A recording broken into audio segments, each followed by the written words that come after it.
दोस्तों नमस्कार। एग्जाम का अंकश चैनल पे आपका स्वागत है। मैं हूं केदारनाथ मिश्रा। कैसे हैं आप लोग? ठीक ठाक है ना?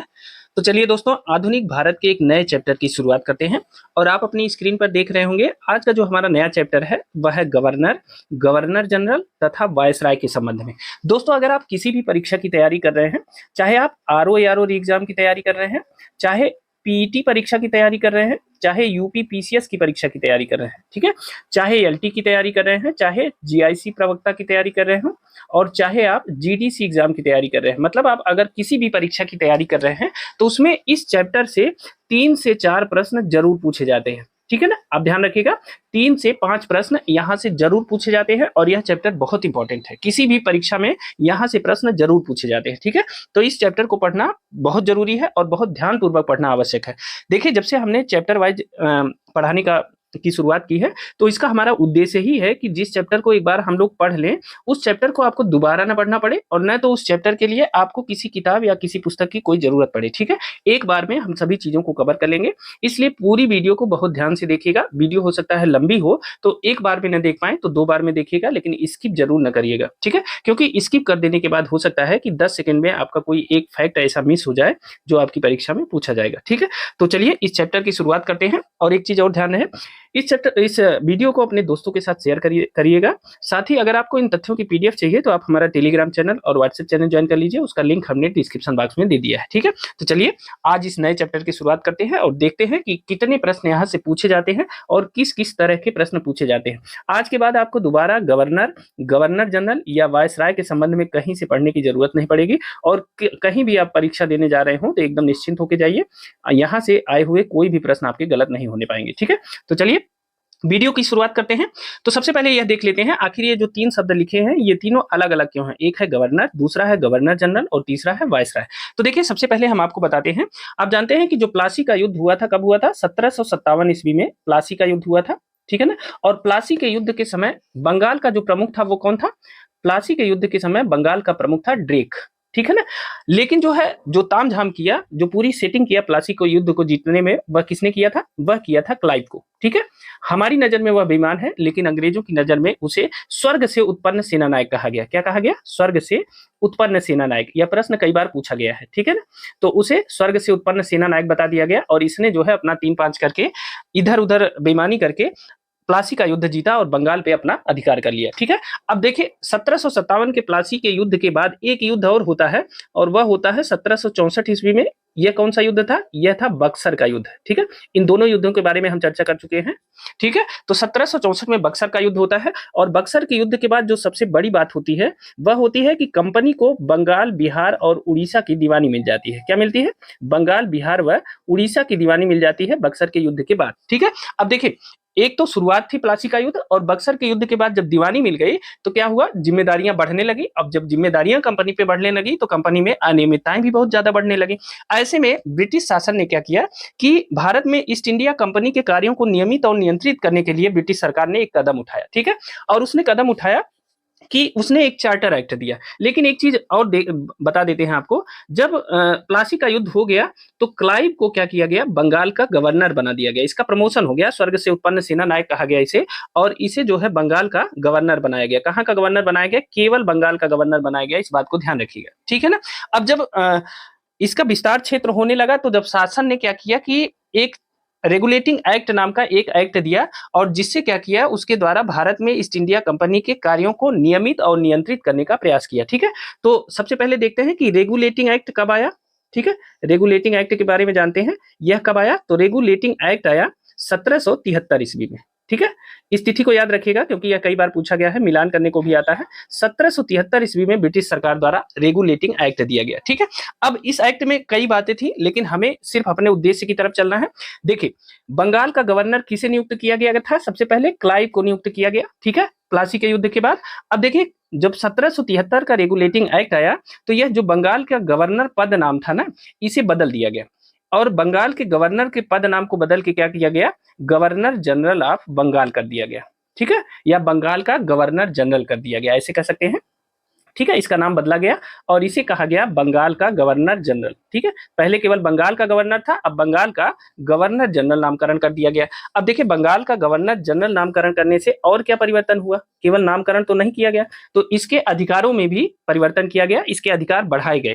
इसके पहले क्या होता था कि जितनी प्रेसिडेंसी थी अंग्रेजों की, सबके गवर्नर अलग अलग हुआ करते थे। जैसे मद्रास प्रेसिडेंसी के अलग गवर्नर थे, बंबई प्रेसिडेंसी के अलग गवर्नर थे। ठीक है, तो इस 1773 के रेगुलेटिंग एक्ट के द्वारा मद्रास और बंबई प्रेसिडेंसियों के गवर्नर को बंगाल के गवर्नर जनरल के अधीन कर दिया गया। मतलब क्या हुआ कि बंगाल का जो गवर्नर जनरल है वो बॉस बन गया और यह दोनों उसके अधीनस्थ हो गए, मद्रास और बंबई के गवर्नर। यहां तक बातें समझ में आ गई। ठीक है, तो सबसे पहला अगर हम आपसे पूछें कि किस व्यक्ति को या किसको सबसे पहले गवर्नर जनरल नियुक्त किया गया बंगाल का, तो बंगाल के गवर्नर जनरल के रूप में सबसे पहले किसकी नियुक्ति होती है, तो वह नियुक्ति होती है वारेन हेस्टिंग्स की। ठीक है, किसकी, वारेन हेस्टिंग्स की नियुक्ति होती है 1773 के अधिनियम रेगुलेटिंग एक्ट के तहत सबसे पहले वारेन हेस्टिंग्स को बंगाल का गवर्नर जनरल बनाया गया। अब देखिए, प्रश्न यहीं से पूछा जाता है कि बंगाल का पहला गवर्नर जनरल किसे नियुक्त किया गया था, तो वह था वारेन हेस्टिंग्स। ठीक है, याद रखिएगा, ये एक चीज हमेशा मार्क रखिएगा कि यह बंगाल का गवर्नर जनरल था। ठीक है ना, हालांकि इसके अधीन में मद्रास और बंबई के गवर्नर आते थे, फिर भी इसे बंगाल का गवर्नर जनरल कहा जाता था। इस बात को एकदम नोट कर लीजिएगा। ठीक है, अब आ जाते हैं इसके दूसरे चरण की तरफ। देखिए, दूसरा चरण है गवर्नर जनरल ऑफ इंडिया। ठीक है, मतलब भारत का गवर्नर जनरल। तो देखिए, 1773 के रेगुलेटिंग एक्ट के बाद इसमें एक और सुधार होता है, यहां नोट कर देता हूं क्योंकि स्पेस बहुत कम है। वह सुधार होता है 1833 का एक चार्टर एक्ट आता है। ठीक है, 1833 का चार्टर एक्ट आता है और इसके तहत जो है एक बड़ा परिवर्तन होता है। ठीक है ना, अब आप जानते हैं कि विभिन्न चार्टर एक्ट के द्वारा जो कार्य क्षेत्र था कंपनी का, उसका विस्तार ही हो रहा था। धीरे धीरे उसके व्यापार को कम किया जा रहा था और सभी ब्रिटिश वासियों के लिए व्यापार को खोला जा रहा था। तो इस तरह से कार्य क्षेत्र का विस्तार हो रहा था। तो इससे क्या हुआ कि 1833 का जो चार्टर एक्ट आया, वह ब्रिटिश भारत के केंद्रीकरण के लिए आया था। ठीक है, कि शासन को किसी तरह धीरे धीरे केंद्रीकृत किया जाए और एक आदमी के अधीन किया जाए, उसके नीचे पूरा जितना मतलब उसका ट्री होता है प्रशासन का, उसको बनाने के लिए केंद्रीकृत शासन व्यवस्था की गई। ठीक है, तो 1833 के चार्टर एक्ट की जो सबसे खास बात रही, इसमें जो बंगाल का गवर्नर जनरल था, ठीक है, कहां का, बंगाल के गवर्नर जनरल को पूरे भारत का गवर्नर जनरल बना दिया गया। ठीक है, तो बंगाल का जो गवर्नर जनरल था, बंगाल के गवर्नर जनरल को भारत का गवर्नर जनरल बना दिया गया, पूरे भारत का। ठीक है, अब ये हुआ ना केंद्रीकरण कि पूरे भारत पे एक गवर्नर जनरल का अधिकार चलेगा। ठीक है, तो भारत का गवर्नर जनरल बना दिया गया। ठीक है, बना दिया गया। अब इस बात को ध्यान रखिएगा, बंगाल का गवर्नर जनरल भारत का गवर्नर जनरल हुआ और यह किस चार्टर एक्ट के द्वारा, 1833 के चार्टर एक्ट के द्वारा। यह प्रश्न पूछा जाता है। ठीक है, अब दूसरा प्रश्न जो यहां से पूछा जाता है वह यह है कि सबसे पहला कौन सा ऐसा गवर्नर जनरल था जिसे भारत का गवर्नर जनरल नियुक्त किया गया, या किसे भारत के गवर्नर जनरल के रूप में सबसे पहले नियुक्त किया गया, तो वह जानते हैं कौन था, वह था लॉर्ड विलियम बेंटिक। ठीक है, कौन था, लॉर्ड विलियम बेंटिक। ठीक है, यह क्या था, यह भारत का पहला गवर्नर जनरल था। लॉर्ड हेस्टिंग्स क्या था, वह बंगाल का पहला गवर्नर जनरल था। दोनों चीजें क्लियर हैं। अब चलते हैं इसके तीसरे चरण की तरफ, जो यहां आप देख रहे हैं लिखा है वायसराय। ठीक है, आखिर वायसराय पद कहां से आया, तो देखिए, आप जानते हैं कि जब 1857 का विद्रोह हो गया, तो 1857 के विद्रोह के बाद 1 नवंबर 1858, ठीक है, 1 नवंबर 1858 को इलाहाबाद के मिंटो पार्क में लॉर्ड कैनिंग ने महारानी की उद्घोषणा पढ़ी थी। ठीक है, महारानी की घोषणा पढ़ी थी कब, 1 नवंबर 1858 ने। कहां पे, इलाहाबाद के मिंटो पार्क में। किसने पढ़ा था, लॉर्ड कैनिंग ने। ठीक है, क्योंकि लॉर्ड कैनिंग उस समय क्या था, भारत का गवर्नर जनरल था। ठीक है, अब इस घोषणा में क्या हुआ, इस घोषणा में यह तय किया गया कि जो शासन अब तक ब्रिटिश ईस्ट इंडिया कंपनी चलाती थी, वह शासन अब सीधे ब्रिटिश ताज के अधीन हो गया या ब्रिटिश राजा के अधीन हो गया। ठीक है, तो जो भारत का शासन था वो धीरे धीरे निकल के अब किसके हाथ में चला गया, ब्रिटिश राजा के हाथ में चला गया। ठीक है, अब इसका मालिक जो सर्वे सर्वा था वो कौन हो गया, वह हो गया ब्रिटिश राजा। और ब्रिटिश राजा ने जो भारत में गवर्नर जनरल का पद नाम था उसे बदल दिया। ठीक है, और उसे बदल के क्या नाम दिया गया, तो वह नाम दिया गया वायसराय का। ठीक है, गवर्नर जनरल का पदनाम बदल के क्या कर दिया गया, वायसराय कर दिया गया। अब देखिए, यहां से दो प्रश्न पूछे जाते हैं। एक प्रश्न यहां से पूछा जाता है कि भारत का अंतिम गवर्नर जनरल कौन था, तो वह था लॉर्ड कैनिंग। ठीक है, ध्यान रखिएगा, भारत का अंतिम गवर्नर जनरल, ठीक है, अंतिम गवर्नर जनरल कौन था, वह था लॉर्ड कैनिंग। ठीक है, और यहीं से एक प्रश्न बनता है कि भारत का प्रथम वायसराय कौन था। ठीक है। भारत का प्रथम वायसराय कौन था? तो वह भी लॉर्ड कैनिंग ही था, क्योंकि 1857 की समाप्ति के बाद जब ब्रिटिश राजा के अधीन शासन आया तब भी कैनिंग को हटाया नहीं गया था और उसे ही पहला वायसराय नियुक्त किया गया। ठीक है, तो लॉर्ड कैनिंग क्या था? यह पहला वायसराय था। ठीक है, अब तीनों चीजें क्लियर हो गई। एक था गवर्नर, दूसरा गवर्नर जनरल और तीसरा था वायसराय। अगर आपसे कोई पूछे कि बंगाल का पहला गवर्नर जनरल कौन था, तो वह था वारेन हेस्टिंग्स। ठीक है, अगर आपसे कोई पूछे कि भारत का पहला गवर्नर जनरल कौन था, तो वह था लॉर्ड विलियम बेंटिक। और अगर आपसे कोई पूछे कि भारत का पहला वायसराय किसे नियुक्त किया गया था, तो वह था लॉर्ड कैनिंग। ठीक है, यहां से आपको एक प्रश्न हर परीक्षा में मिल जाता है। ठीक है, तो आप इसे नोट कर लीजिएगा जहां भी चाहें। अब सीधे चलते हैं टॉपिक पे। ये तो टॉपिक की शुरुआत थी, क्योंकि हेडिंग में ही लिखा था गवर्नर, गवर्नर जनरल और वायसराय, तो हमने इन तीनों चीजों का स्पष्ट किया आपको और यह बताने का प्रयास किया कि कैसे पद नाम बदले हैं और किन किन लोगों की नियुक्ति उन पदों पे पहली बार हुई है। ठीक है ना। अब चलिए आज के प्रश्नों की श्रृंखला शुरू करते हैं। देखिए, आज का जो हमारा पहला प्रश्न है वह है कि निम्नलिखित कथनों पर विचार करिए। ठीक है, पहला कथन है रॉबर्ट क्लाइव बंगाल के प्रथम गवर्नर जनरल थे। ठीक है ना। और दूसरा कथन है विलियम बेंटिक भारत के प्रथम गवर्नर जनरल थे। अब बताइए, इस प्रश्न में आपको कोई दिक्कत है? कोई दिक्कत नहीं है, क्योंकि रॉबर्ट क्लाइव जो है बंगाल के प्रथम गवर्नर जनरल नहीं थे। ठीक है ना। बंगाल के प्रथम गवर्नर जनरल कौन थे? वह थे वारेन हेस्टिंग्स। ठीक है, अभी हमने आपको बताया। तो पहला कथन तो गलत हो गया सीधे सीधे। दूसरा है विलियम बेंटिक भारत के प्रथम गवर्नर जनरल थे। ठीक है, तो यह तो बिल्कुल सही है। 1833 के चार्टर एक्ट के द्वारा लॉर्ड विलियम बेंटिक को भारत का प्रथम गवर्नर जनरल घोषित किया गया था। ठीक है, तो सीधे सीधे प्रश्न और आंसर आप जान गए हैं। ठीक है, तो दूसरा कथन सही है, केवल बी ऑप्शन सही है, याद रखिएगा। ठीक है, अब देखिए, यहां मैं आपको एक अतिरिक्त जानकारी दे देता हूं। अक्सर परीक्षाओं में पूछा गया है, अगर आपको ध्यान होगा तो ठीक है, नहीं है तो मैं याद दिलाता हूं। कभी कभी यह पूछा जाता है कि क्लाइव का जो कार्यकाल था वह कब से कब तक था बंगाल के गवर्नर के रूप में, और कभी ऐसा प्रश्न पूछा गया है कि क्या क्लाइव का कार्यकाल एक ही था या दूसरे कार्यकाल के लिए क्लाइव वापस आया था। ठीक है, तो देखिए, क्लाइव का जो कार्यकाल था बंगाल के गवर्नर के रूप में वह 2 बार था। ठीक है, एक बार क्लाइव गवर्नर बना था, उसके बाद वापस इंग्लैंड चला गया था और दोबारा आया था। जब वह दोबारा आया था वही सन पूछा गया है परीक्षा में। ठीक है, तो देखिए, जो क्लाइव का बंगाल के गवर्नर के रूप में जो पहला कार्यकाल था वह प्लासी के युद्ध के बाद ही था। ठीक है, उसी के बाद उसको जो है अवार्ड दिया गया था। और 1757 से लेकर के, देखिए मैं यहां लिख देता हूं, आप इसे याद रखिएगा, यह प्रश्न पूछा गया है और बहुत लोग इसे गलत भी करके आए थे। क्लाइव का जो पहला कार्यकाल था वह 1757 से लेकर के 1760 ईस्वी तक वह बंगाल का गवर्नर था। ठीक है, उसके बाद क्या होता है, वह ब्रिटेन चला जाता है और ब्रिटेन के बाद वह फिर एक बार वापस आता है। और कब वापस आता है? 1765 ईस्वी में वह फिर से वापस आता है, यानी बक्सर युद्ध के बाद। ठीक है, ध्यान रखिएगा, प्लासी के युद्ध के बाद उसे गवर्नरी मिली थी और बक्सर के युद्ध के बाद वह दोबारा आता है और 1765 से लेकर 1767 तक वह फिर से बंगाल के गवर्नर के रूप में कार्य करता है। इन दोनों जो वर्ष हैं अलग अलग, इन्हें नोट कर लीजिएगा। ठीक है, आयोग यहां से प्रश्न वर्तमान में बना रहा है और हो सकता है कि यह दोबारा आपसे पूछा जाए। ठीक है, तो यह एक्स्ट्रा जानकारी थी, आप इसे अलग से नोट कर सकते हैं। ठीक है, अब अगले प्रश्न की तरफ चलते हैं। आज का जो हमारा दूसरा प्रश्न है वह है कि निम्नलिखित घटनाओं पर विचार कीजिए। ठीक है, पहला है क्लाइव का पुनः भारत आगमन। देखिए, इसी प्रश्न के बारे में मैं चर्चा कर रहा था कि इस बारे में प्रश्न पूछा गया है, लेकिन मैंने सन बताया था। अब देखिए, यह जो है क्रमबद्ध करना है तो आपको सन आना चाहिए, तभी यह आप सही कर पाएंगे। ठीक है, तो क्लाइव का पुनः भारत आगमन। दूसरा कथन है इलाहाबाद की संधि। तीसरा है बक्सर का युद्ध और चौथा है वारेन हेस्टिंग्स का भारत का गवर्नर बनना। ठीक है, अब बताइए कि इनको क्रमबद्ध लगाना है आपको।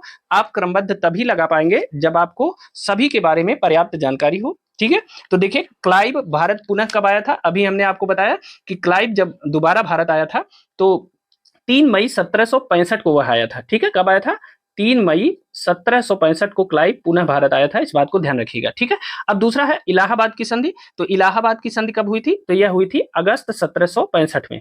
ठीक है, अगस्त 1765 में इलाहाबाद की संधि हुई थी। अब देखिए, 2 संधियां इलाहाबाद की हुई थी, एक 12 अगस्त 1765 और एक 16 अगस्त 1765। ठीक है, तो हमने इसको केवल अगस्त 1765 लिख दिया है। ठीक है, अब तीसरा आते हैं, बक्सर का युद्ध कब हुआ था? तो आप जानते हैं कि 1764 ईस्वी में जो है बक्सर का युद्ध हुआ था, यह भी इंपॉर्टेंट है। ठीक है, अब आ जाते हैं अगले प्रश्न। देखिए, बक्सर के युद्ध की एक तिथि भी है, इसे आप 22 या 23, दोनों तिथियां हैं, 22-23 अक्टूबर। अक्टूबर 1764 को बक्सर का युद्ध हुआ था। ठीक है, तो यह तिथि तिथि सहित इस वर्ष को याद रखिएगा, क्योंकि आयोग बदमाशी कर सकता है, वह प्रश्न ऐसे बना लेता है। ठीक है, तो 22-23 अक्टूबर 1764 को बक्सर का युद्ध हुआ था। ठीक है, अब अगला देखते हैं, वारेन हेस्टिंग्स का भारत का गवर्नर बनना। तो वारेन हेस्टिंग्स जो है भारत का गवर्नर तो था नहीं, अगर टेक्निकली देखें तो यह प्रश्न गलत हो जाएगा, ठीक है, लेकिन हमें आंसर देना है। आप जानते हैं कि आयोग ऐसी गलतियां करता रहता है।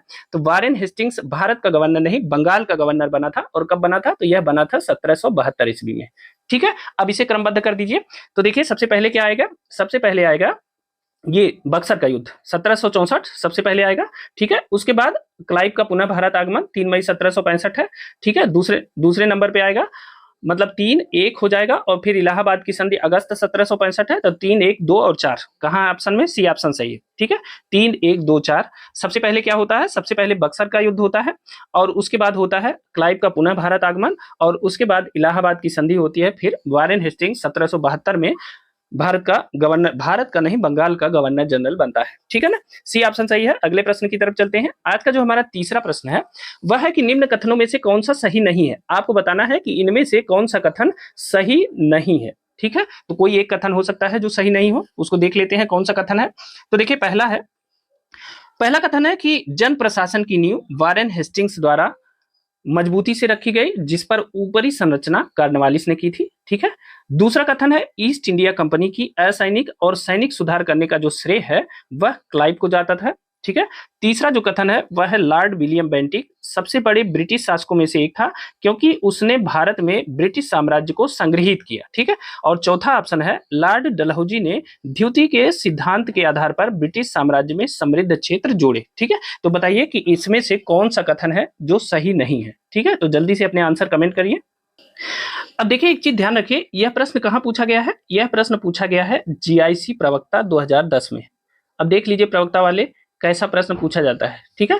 जीआईसी प्रवक्ता 2010 में यह प्रश्न पूछा गया है, ठीक है। अब देखिए चर्चा करते हैं।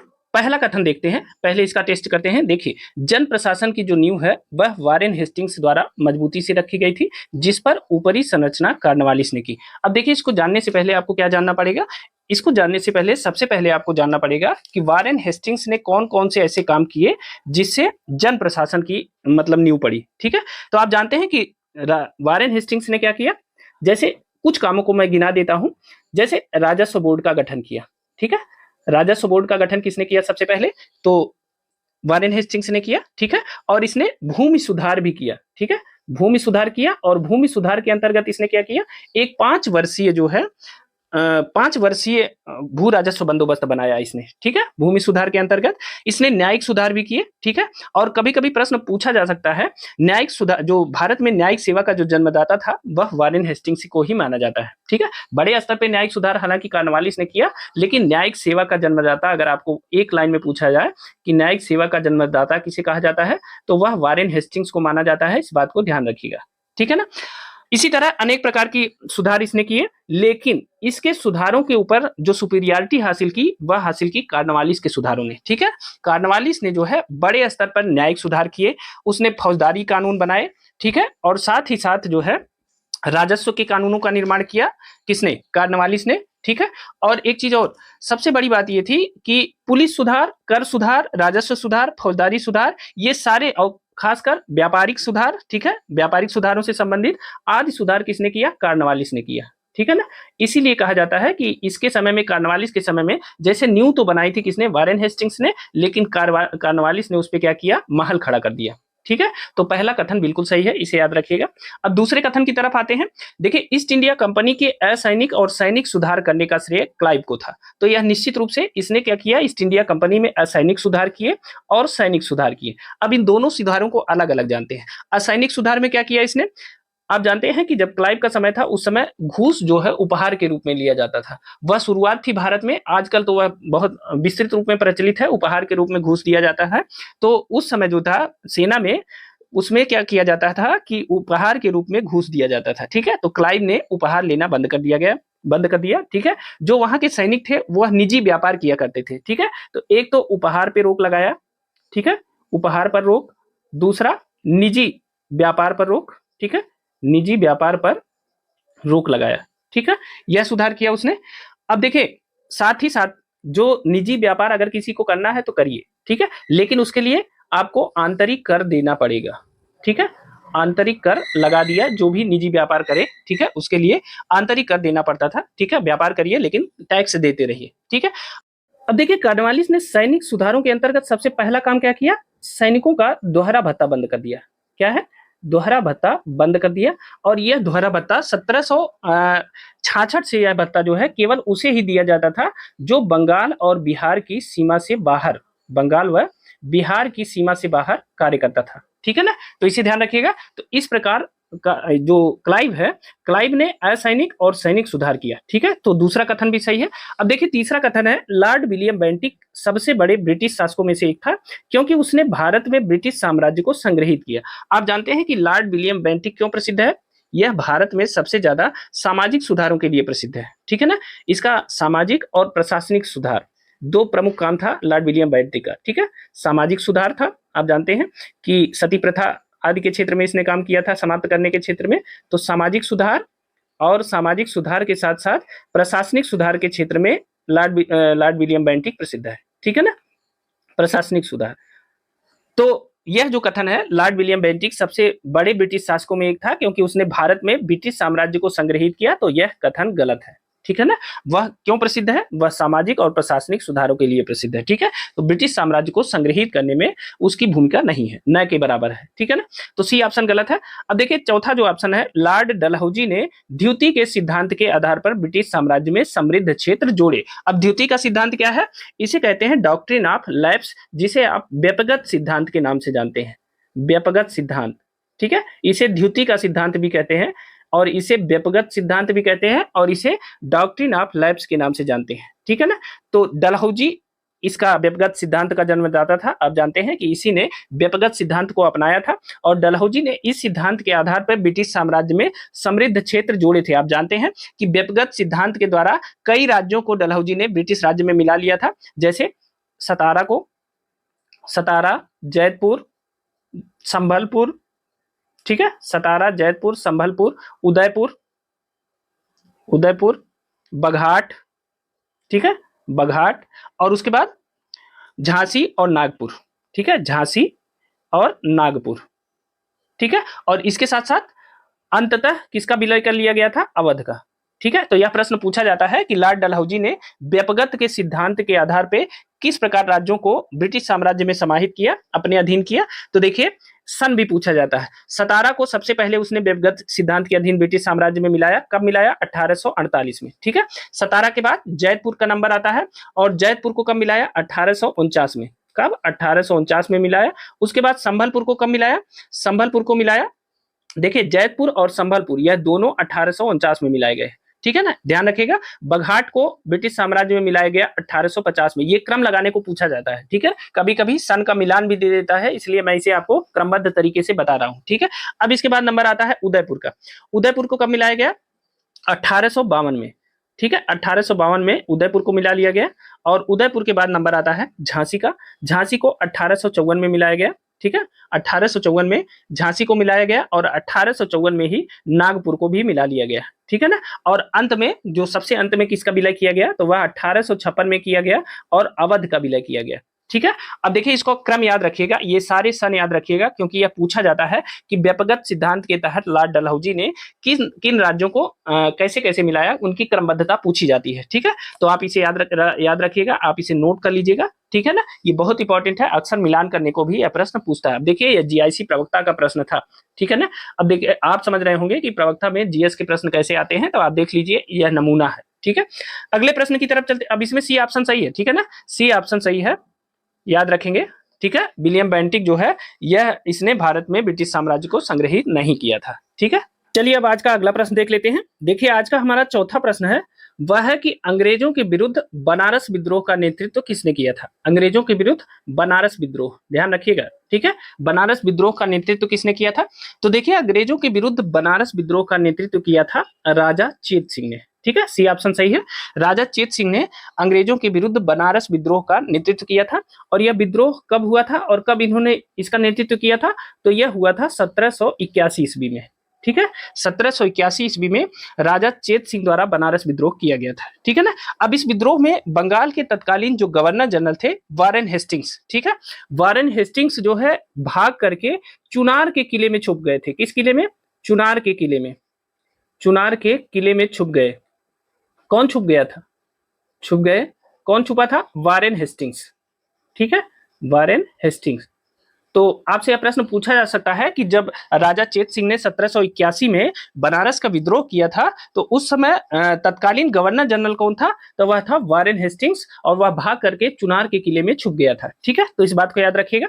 अगले प्रश्न की तरफ चलते हैं। आज का जो हमारा 5वां प्रश्न है वह है कि कलकत्ता में एशियाटिक सोसाइटी की स्थापना के समय बंगाल का गवर्नर जनरल कौन था? आपको बताना है कि जब कलकत्ता में एशियाटिक सोसाइटी की स्थापना हुई तो उस समय बंगाल का गवर्नर जनरल कौन था? तो ऑप्शन ए है लॉर्ड कॉर्नवालिस, ऑप्शन बी है lord Warren Hastings, option C है लॉर्ड वेलेजली और ऑप्शन डी है लॉर्ड बेंटिक। तो बताइए कौन था उस समय बंगाल का गवर्नर जनरल?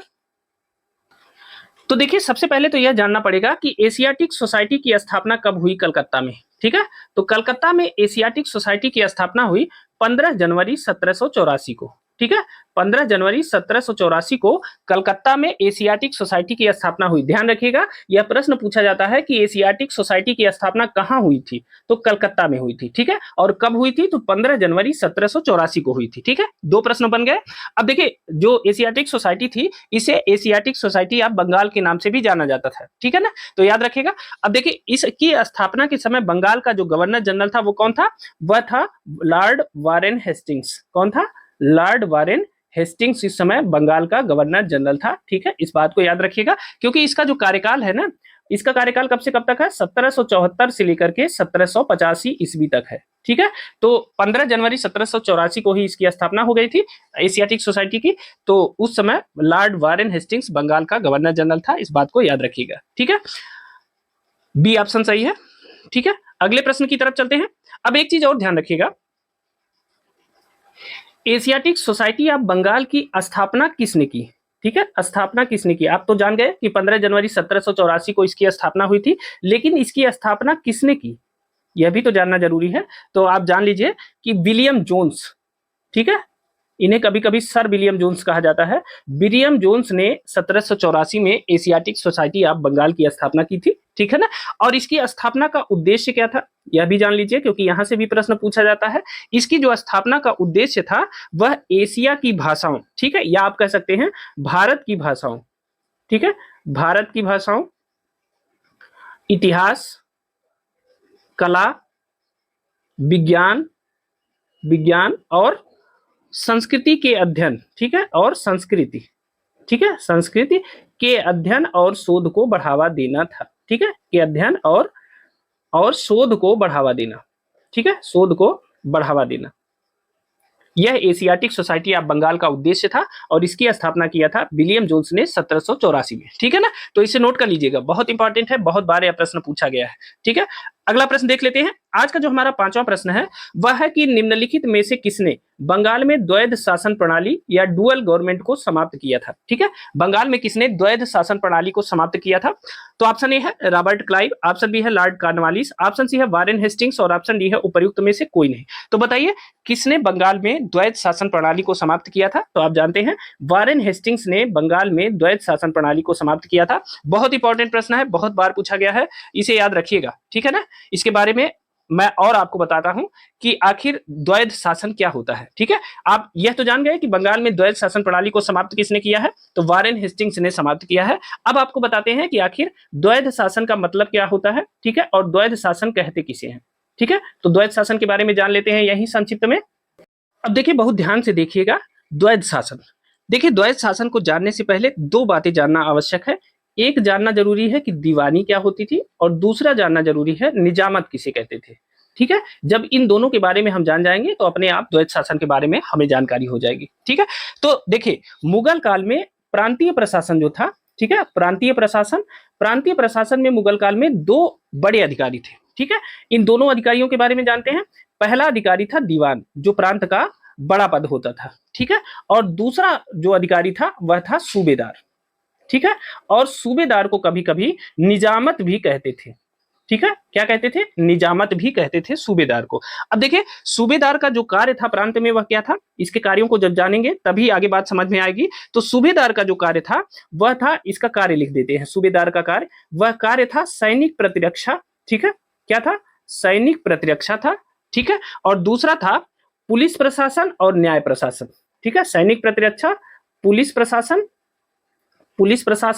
और क्या था, न्याय प्रशासन। ठीक है, न्याय प्रशासन यह किसका काम था, यह सूबेदार का काम था इस इतने प्रशासन को देखना। ठीक है, अब दीवान का काम क्या था, तो दीवान भी प्रांतीय स्तर पर श्रेष्ठ पद था। ठीक है ना, अब इसका जो मुख्य कार्य था वह राजस्व एवं वित्त व्यवस्था की देखरेख। किसका, राजस्व एवं वित्त व्यवस्था की देखरेख, वित्त व्यवस्था की देखरेख यह किसका काम था, यह था दीवान का काम। ठीक है, दोनों बातें आपको समझ में आ गई। सूबेदार जिसे निजामत भी कहते थे, इसका मुख्य कार्य सैनिक प्रतिरक्षा, पुलिस प्रशासन और न्याय प्रशासन की देखरेख करना था। ठीक है, दीवान का जो मुख्य काम था प्रांतीय स्तर पर वह राजस्व एवं वित्त व्यवस्था की देखरेख करना था। ठीक है ना, अब एक चीज और ध्यान दीजिएगा कि ये दोनों अधिकारी एक दूसरे पर नजर रखते थे। यह दीवान जो है सूबेदार के कार्यों को देखता था और सूबेदार जो है दीवान के कार्यों को देखता था, और यह दोनों अंतिम रूप से किसके प्रति उत्तरदायी होते थे, अंतिम रूप से यह मुगल बादशाह के प्रति उत्तरदायी होते थे। किसके प्रति, मुगल बादशाह के प्रति उत्तरदायी होते थे। ठीक है, यहां तक बातें समझ में आ गई होंगी। ठीक, अब देखिए आगे चलते हैं। आप जानते हैं कि 1764 ईस्वी में बक्सर का युद्ध होता है और बक्सर का युद्ध अंग्रेजों ने जीत लिया। ठीक है, और बक्सर के युद्ध के बाद इलाहाबाद की संधि होती है। कौन सी संधि होती है, इलाहाबाद की संधि, और इसके द्वारा जो है अंग्रेजों को बंगाल, बिहार और उड़ीसा की दीवानी प्राप्त हो जाती है। ठीक है ना, तो इलाहाबाद की संधि होती है। ठीक है ना, अब इस संधि में अंग्रेजों ने क्या किया, अंग्रेजों ने मुगल बादशाह को 26 लाख रुपया देकर के, 26 लाख रुपया वार्षिक, ध्यान रखिएगा, 26 लाख रुपया वार्षिक मुगल बादशाह को दिया, और उससे जो है ये जो दीवानी का अधिकार है, दीवानी का अधिकार अंग्रेजों ने ले लिया। ठीक है ना, यहां तक समझ में आ गई बात। 26 लाख रुपया देकर मुगल बादशाह को दीवानी का अधिकार अंग्रेजों ने स्वयं ले लिया। ठीक है ना, इसी तरह 53 लाख रुपए और दिया। ठीक है, 53 लाख रुपए वार्षिक दिया, किसको दिया, मुगल बादशाह को दिया, और 53 लाख रुपए दे करके अंग्रेजों ने क्या किया, निजामत का भी अधिकार अपने पास ले लिया। ठीक है, निजामत का अधिकार अपने पास ले लिया। यहां तक बात समझ में आ गई। अब देखिए, जो मुगल बादशाह था उसके पास यही दो अधिकार थे मुख्यतः, एक तो सूबेदार होता था जिसके पास निजामत का अधिकार था, दूसरा इसका जो चेला था वह दीवान था, प्रशासक था, और इसके पास राजस्व और वित्त व्यवस्था का अधिकार होता था। इन दोनों अधिकारों ने अंग्रेजों ने खरीद लिया। ठीक है, 26 लाख रुपए वार्षिक में दीवानी का अधिकार ले लिया और 53 लाख रुपए वार्षिक में निजामत का अधिकार ले लिया। लेकिन अंग्रेजों ने क्या किया, चूंकि उन्हें भारत की राजस्व व्यवस्था का बहुत अनुभव नहीं था और वह इस पचड़े में पढ़ना भी नहीं चाहते थे, उन्होंने क्या किया, मुगल बादशाह से यह कहा कि सारे अधिकार तो हमने ले लिए, लेकिन जो काम पहले चलता था वसूली का, जैसे चलता था वह वसूली आप करते रहिए और वसूली करके हमारे तक उसको पहुंचाते रहिए। मतलब क्या हुआ, मतलब ये हुआ कि अंग्रेजों ने राजस्व वसूली के लिए या निजामत और दीवानी के अधिकार के उपयोग के लिए किसका प्रयोग किया, उसका प्रयोग किया भारतीयों का। ठीक है, भारतीयों का प्रयोग किया। अब जो राजा था ना, राजा के पास कोई अधिकार नहीं रह गया। ठीक है, सारे अधिकार अंग्रेजों के पास आ गए, और लेकिन चूंकि यह सारी व्यवस्था की देख रेख की जिम्मेदारी किसको दे दी गई, मुगल बादशाह को दे दी गई। तो इसीलिए इसे कहा गया उत्तरदायित्व रहित अधिकार, उत्तरदायित्व रहित अधिकार। ठीक है, रहित अधिकार। ठीक है, और अधिकार रहित उत्तरदायित्व, और अधिकार रहित उत्तरदायित्व, इसे ही कहा गया है। ठीक है, अधिकार रहित उत्तरदायित्व। अब देखिए, अंग्रेजों का तो मजा हो गया, उसने क्या किया कि दीवानी और निजामत दोनों खरीद ली और उसमें उलझा दिया मुगल बादशाह को कि यह सब देख रेख तुम करोगे, सारा पैसा कलेक्शन जो होगा वो हिसाब हमको लाके दे दोगे। अब मुगल बादशाह के प्रति झूठे ही जिम्मेदारी आ गई। ठीक है, इसको उसमें से मिलना कुछ नहीं था क्योंकि सारा मामला बिक गया था। इसी को, ठीक है, मुगल बादशाह के द्वारा इस अधिकार को देख रेख करना और मुगल बादशाह के ऊपर कंपनी की निगरानी, इसी को कहा गया द्वैध शासन। ठीक है, द्वैध शासन कहा गया, दो लोगों का शासन, दोहरा शासन। ठीक है, इसी बात को कहा गया द्वैध शासन। ठीक है, बात समझ में आ गई आपको। अब देखिए, जब कंपनी ने द्वैध शासन की शुरुआत की तो यह माना जाता है कि 1765 ईस्वी से इसकी शुरुआत मानी जाती है। तो अगर आपसे कोई प्रश्न पूछे कि द्वैध शासन की शुरुआत बंगाल में कब से हुई या कंपनी ने भारत में द्वैध शासन की शुरुआत कब से की, तो वह 1765 से की। ठीक है, एक प्रश्न और इसके संबंध में पूछा जाता है कि द्वैध शासन का जनक किसे माना जाता है, द्वैध शासन का जनक किसे माना जाता है। ठीक है, तो द्वैध शासन का जनक माना जाता है लियो कर्टिस को। ठीक है, किसको, लियो कर्टिस को द्वैध शासन का जनक माना जाता है। इस बात को भी नोट कर लीजिएगा, यह भी बहुत इंपॉर्टेंट है, कई बार परीक्षाओं में पूछा गया है। ठीक है, अब देखिए यहां से एक प्रश्न और आता है, द्वैध शासन के तहत अंग्रेजों ने 2 उप दीवानों की नियुक्ति की थी।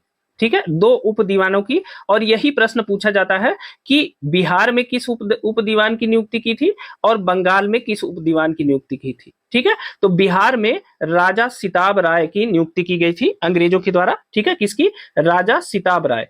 सिताब राय को उप दीवान के रूप में नियुक्त किया गया था। और बंगाल में मोहम्मद रजा खान को उप दीवान के रूप में नियुक्त किया गया था। किसको? मोहम्मद रजा खान को। ठीक है, इन दोनों नामों को याद रखिएगा।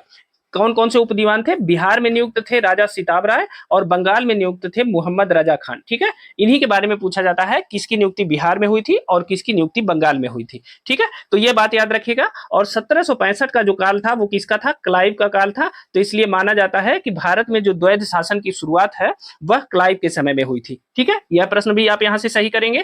अब देखिए वारेन हेस्टिंग्स ने क्या किया कि बंगाल में द्वैध शासन की समाप्ति कर दी। और उसने क्या किया कि जो उप दीवान थे ये मोहम्मद रजा खान और सिताब राय की सेवाएं जो है समाप्त कर दी। ठीक है, और बंगाल में इस प्रकार से द्वैध शासन की समाप्ति वारेन हेस्टिंग्स ने किया। यह प्रश्न बहुत इंपॉर्टेंट है, कई बार पूछा गया है। ठीक है, अब अगले प्रश्न की तरफ आते हैं। आज का जो हमारा 7वां प्रश्न है कि भारत में न्यायिक संगठन की स्थापना किसने की? आपको बताना है कि भारत में न्यायिक संगठन की स्थापना किसने की। तो ऑप्शन ए है लॉर्ड मेयो ने, ऑप्शन बी है लॉर्ड कॉर्नवालिस ने, ऑप्शन सी है लॉर्ड एटली ने और ऑप्शन डी है लॉर्ड कर्जन ने। तो बताइए किसने भारत में न्यायिक संगठन की स्थापना की? अब देखिए भारत में न्यायिक संगठन की जो स्थापना है वह लॉर्ड कॉर्नवालिस ने की थी। ठीक है, तो याद रखिएगा, बहुत इंपॉर्टेंट है, यह प्रश्न कई बार पूछा गया है। लॉर्ड कॉर्नवालिस का जो कार्यकाल था गवर्नर जनरल के रूप में वो कब तक था? 1786 से लेकर के 1793।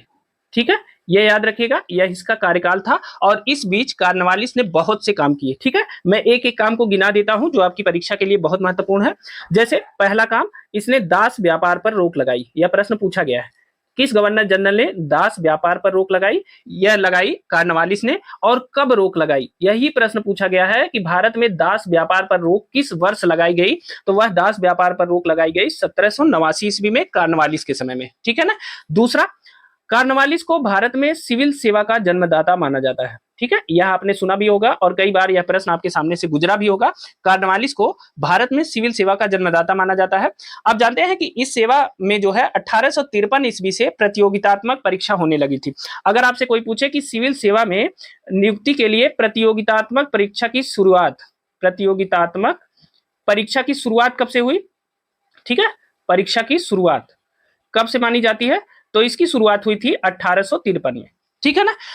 प्रारंभ में यह केवल इंग्लैंड में होती थी, लेकिन 1923 से यह भारत में होने लगी। तो यह सिविल सेवा की जो परीक्षा है यह भारत में कब से शुरू हुई? 1923 से होनी शुरू हुई। इस बात को ध्यान रखिएगा। ठीक है ना। और एक चीज और ध्यान रखिए, अगर आपसे कभी प्रश्न पूछा जाए कि भारत में प्रथम भारतीय आईसीएस कौन थे? प्रथम भारतीय आईसीएस, ठीक है, प्रथम भारतीय आईसीएस कौन थे? तो यह थे सत्येंद्र नाथ टैगोर। कौन थे? सत्येंद्र नाथ टैगोर। यह प्रश्न पूछा गया है। ठीक है, प्रथम भारतीय आईसीएस कौन थे? सत्येंद्र नाथ टैगोर थे। और यह कब आईसीएस की परीक्षा पास किए थे? तो इन्होंने 1863 ईस्वी में आईसीएस की परीक्षा पास की थी। इस बात को भी ध्यान रखिएगा, यह भी बहुत इंपॉर्टेंट है। ठीक है ना। अब देखिए आगे चलते हैं। देखिए अगला है जो इसका सुधार है कॉर्नवालिस का, उसने पुलिस सेवा में भी बहुत सुधार किया। किसमें? पुलिस सेवा में सुधार किया। ठीक है, और भारत में पुलिस सेवा का जन्मदाता भी इसे माना जाता है। ठीक है, भारत में पुलिस सेवा का जन्मदाता कौन माना जाता है? जन्मदाता यह भी माना जाता है कॉर्नवालिस को। यहां भी लिख देते हैं सिविल सेवा का जन्मदाता किसे माना जाता है? यह माना जाता है कॉर्नवालिस को। ठीक है, अब अगला देखते हैं। अगला जो सुधार था, इसने अस्थाई बंदोबस्त लाया। ठीक है, इसके बारे में हम कभी विस्तार से भी बताएंगे। अस्थाई बंदोबस्त की शुरुआत किसने की? कॉर्नवालिस ने की। यह प्रश्न कई बार पूछा गया है। और अस्थाई बंदोबस्त की शुरुआत कब हुई? यह हुई 1793 ईस्वी में। ठीक है, यह सन भी बहुत इंपॉर्टेंट है, कई बार परीक्षाओं में पूछा गया है। 1793 ईस्वी में अस्थाई बंदोबस्त की शुरुआत होती है। आप इसे याद रखेंगे। ठीक है ना। अब एक और बहुत इंपॉर्टेंट सुधार था, वह सुधार था कॉर्नवालिस संहिता का निर्माण। ठीक है, कॉर्नवालिस संहिता, कॉर्नवालिस संहिता या इसे आप कॉर्नवालिस कोड कह सकते हैं। कॉर्नवालिस संहिता का निर्माण कॉर्नवालिस ने कराया। कब कराया? 1793 ईस्वी में कराया। इस बात को ध्यान रखेंगे। और कॉर्नवालिस संहिता जो थी ना, वह शक्तियों के पृथककरण पर आधारित थी। किस पर? शक्तियों के पृथककरण पर आधारित थी। इस बात को ध्यान रखिएगा। ठीक है, शक्तियों के पृथककरण पर आधारित थी कॉर्नवालिस संहिता। ठीक है ना, इस बात को ध्यान रखिएगा। अब एक चीज और ध्यान रखिएगा कि इस जो ये जो पृथक्करण का जो सिद्धांत था, इसके तहत उसने क्या किया, कॉर्नवालिस ने, इसने न्याय प्रशासन को अलग किया, कर प्रशासन और न्याय, ठीक है, इसी के द्वारा उसने जो है कॉर्नवालिस ने कर प्रशासन, या आप इसे कहते हैं राजस्व प्रशासन व न्याय प्रशासन को अलग किया, ठीक है, न्याय प्रशासन को अलग किया। अब देखिए, एक प्रश्न आपसे पूछा जाता है कि किस गवर्नर जनरल ने कर प्रशासन और न्याय प्रशासन को अलग किया, तो वह कॉर्नवालिस ने किया था। आप इसे याद रखिएगा, बहुत इंपॉर्टेंट है। अब देखिए, जितने पॉइंट हैं इसमें से कोई भी ऐसा बिंदु बता दीजिए जो आपकी परीक्षा में नहीं पूछा गया है। ये सभी बिंदु बहुत इंपॉर्टेंट है, कॉर्नवालिस से रिलेटेड है और आपकी परीक्षा के लिए बहुत मोस्ट इंपॉर्टेंट है, तो इन्हें नोट जरूर कर लीजिएगा, ठीक है। तो भारत में न्यायिक संगठन की स्थापना का श्रेय किसे दिया जाता है, तो कॉर्नवालिस को, बी ऑप्शन सही है। आगे चलते हैं अगले प्रश्न की तरफ। आज का जो हमारा 18वां प्रश्न है, 8वां प्रश्न है कि 18वीं शताब्दी के उत्तरार्ध में किसे प्रायः कंपनी बहादुर की शानो शौकत का स्थानीय प्रतिनिधि कहा जाता था, ठीक है। 18वीं शताब्दी के उत्तरार्ध में कंपनी बहादुर की शानो शौकत का स्थानीय प्रतिनिधि, मतलब कौन आदमी बहुत दमदारी से रहता था, बहुत भौकाल से रहता था, ठीक है। आपको बताना है सबसे भौकाली पद कौन सा था, ठीक है। तो आप जानते हैं कि सबसे भौकाली पद तब भी था और आज भी है, दरोगा, ठीक है, बी ऑप्शन सही है। 18वीं शताब्दी के उत्तरार्ध में कंपनी बहादुर की शानो शौकत का स्थानीय प्रतिनिधि कहा जाता था दरोगा को, ठीक है ना, याद रखिएगा। अब एक चीज ध्यान रखिएगा, 1793 में कॉर्नवालिस ने क्या किया, 1793 में कॉर्नवालिस ने, जानते हैं, उसने जमींदारों को उनके पुलिस कर्तव्यों से अलग कर दिया, ठीक है। जमींदारों को उनके पुलिस कर्तव्य, पहले जमींदार क्या करते थे, लठायत रखते थे और इसी लठायत के द्वारा वह राजस्व की वसूली किया करते थे, तो पुलिस की तरह काम करते थे। तो जमींदारों ने क्या किया, कॉर्नवालिस ने 1793 में जमींदारों को पुलिस कर्तव्यों से अलग कर दिया, हटा दिया, ठीक है, पुलिस कर्तव्यों से अलग कर दिया। एक महत्वपूर्ण पॉइंट यह है, तो जब पुलिस कर्तव्यों को अलग कर दिया तो उसने एक केंद्र की स्थापना की जिसे कहते थे थाना, ठीक है, थाना की स्थापना की। और थाने का जो क्षेत्र था वह 20 से लेकर के 30 वर्ग मील तक था, ठीक है। एक थाना कितने क्षेत्र में था, 20 से लेकर 30 वर्ग मील के क्षेत्र में एक थाना कार्य किया करता था। और इस थाने की जिम्मेदारी उसने किसको दे दी, इस थाने की जिम्मेदारी दे दी दारोगा को, ठीक है।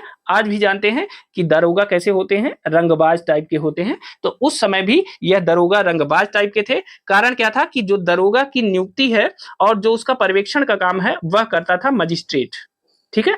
दरोगा की नियुक्ति और उसके पर्यवेक्षण का कार्य कौन करता था, मजिस्ट्रेट करता था। और दरोगा शासन किस पे करता था, किसानों पे, जो उसके क्षेत्र में जो लोग आते हैं सब पे वह शासन करता था। लेकिन चूंकि उस समय सबसे ज्यादा राजस्व वसूली का काम होता था, जिम्मेदारी होती थी, तो राजस्व वसूली के लिए वो सबसे ज्यादा दबाव किस पर बनाता था, किसानों पर दबाव बनाता था। और यही किसान जो है दरोगा को रंगबाज कहते थे, या कंपनी बहादुर की शानो शौकत का स्थानीय प्रतिनिधि मानते थे कि देखिए अगर दरोगा इतना भौकाली है तो पूरी कंपनी के गवर्नर जनरल गवर्नर कैसे होंगे, ठीक है। तो दरोगा को उस समय कंपनी बहादुर की शानो शौकत का स्थानीय प्रतिनिधि माना जाता था, ठीक है, याद रखिएगा।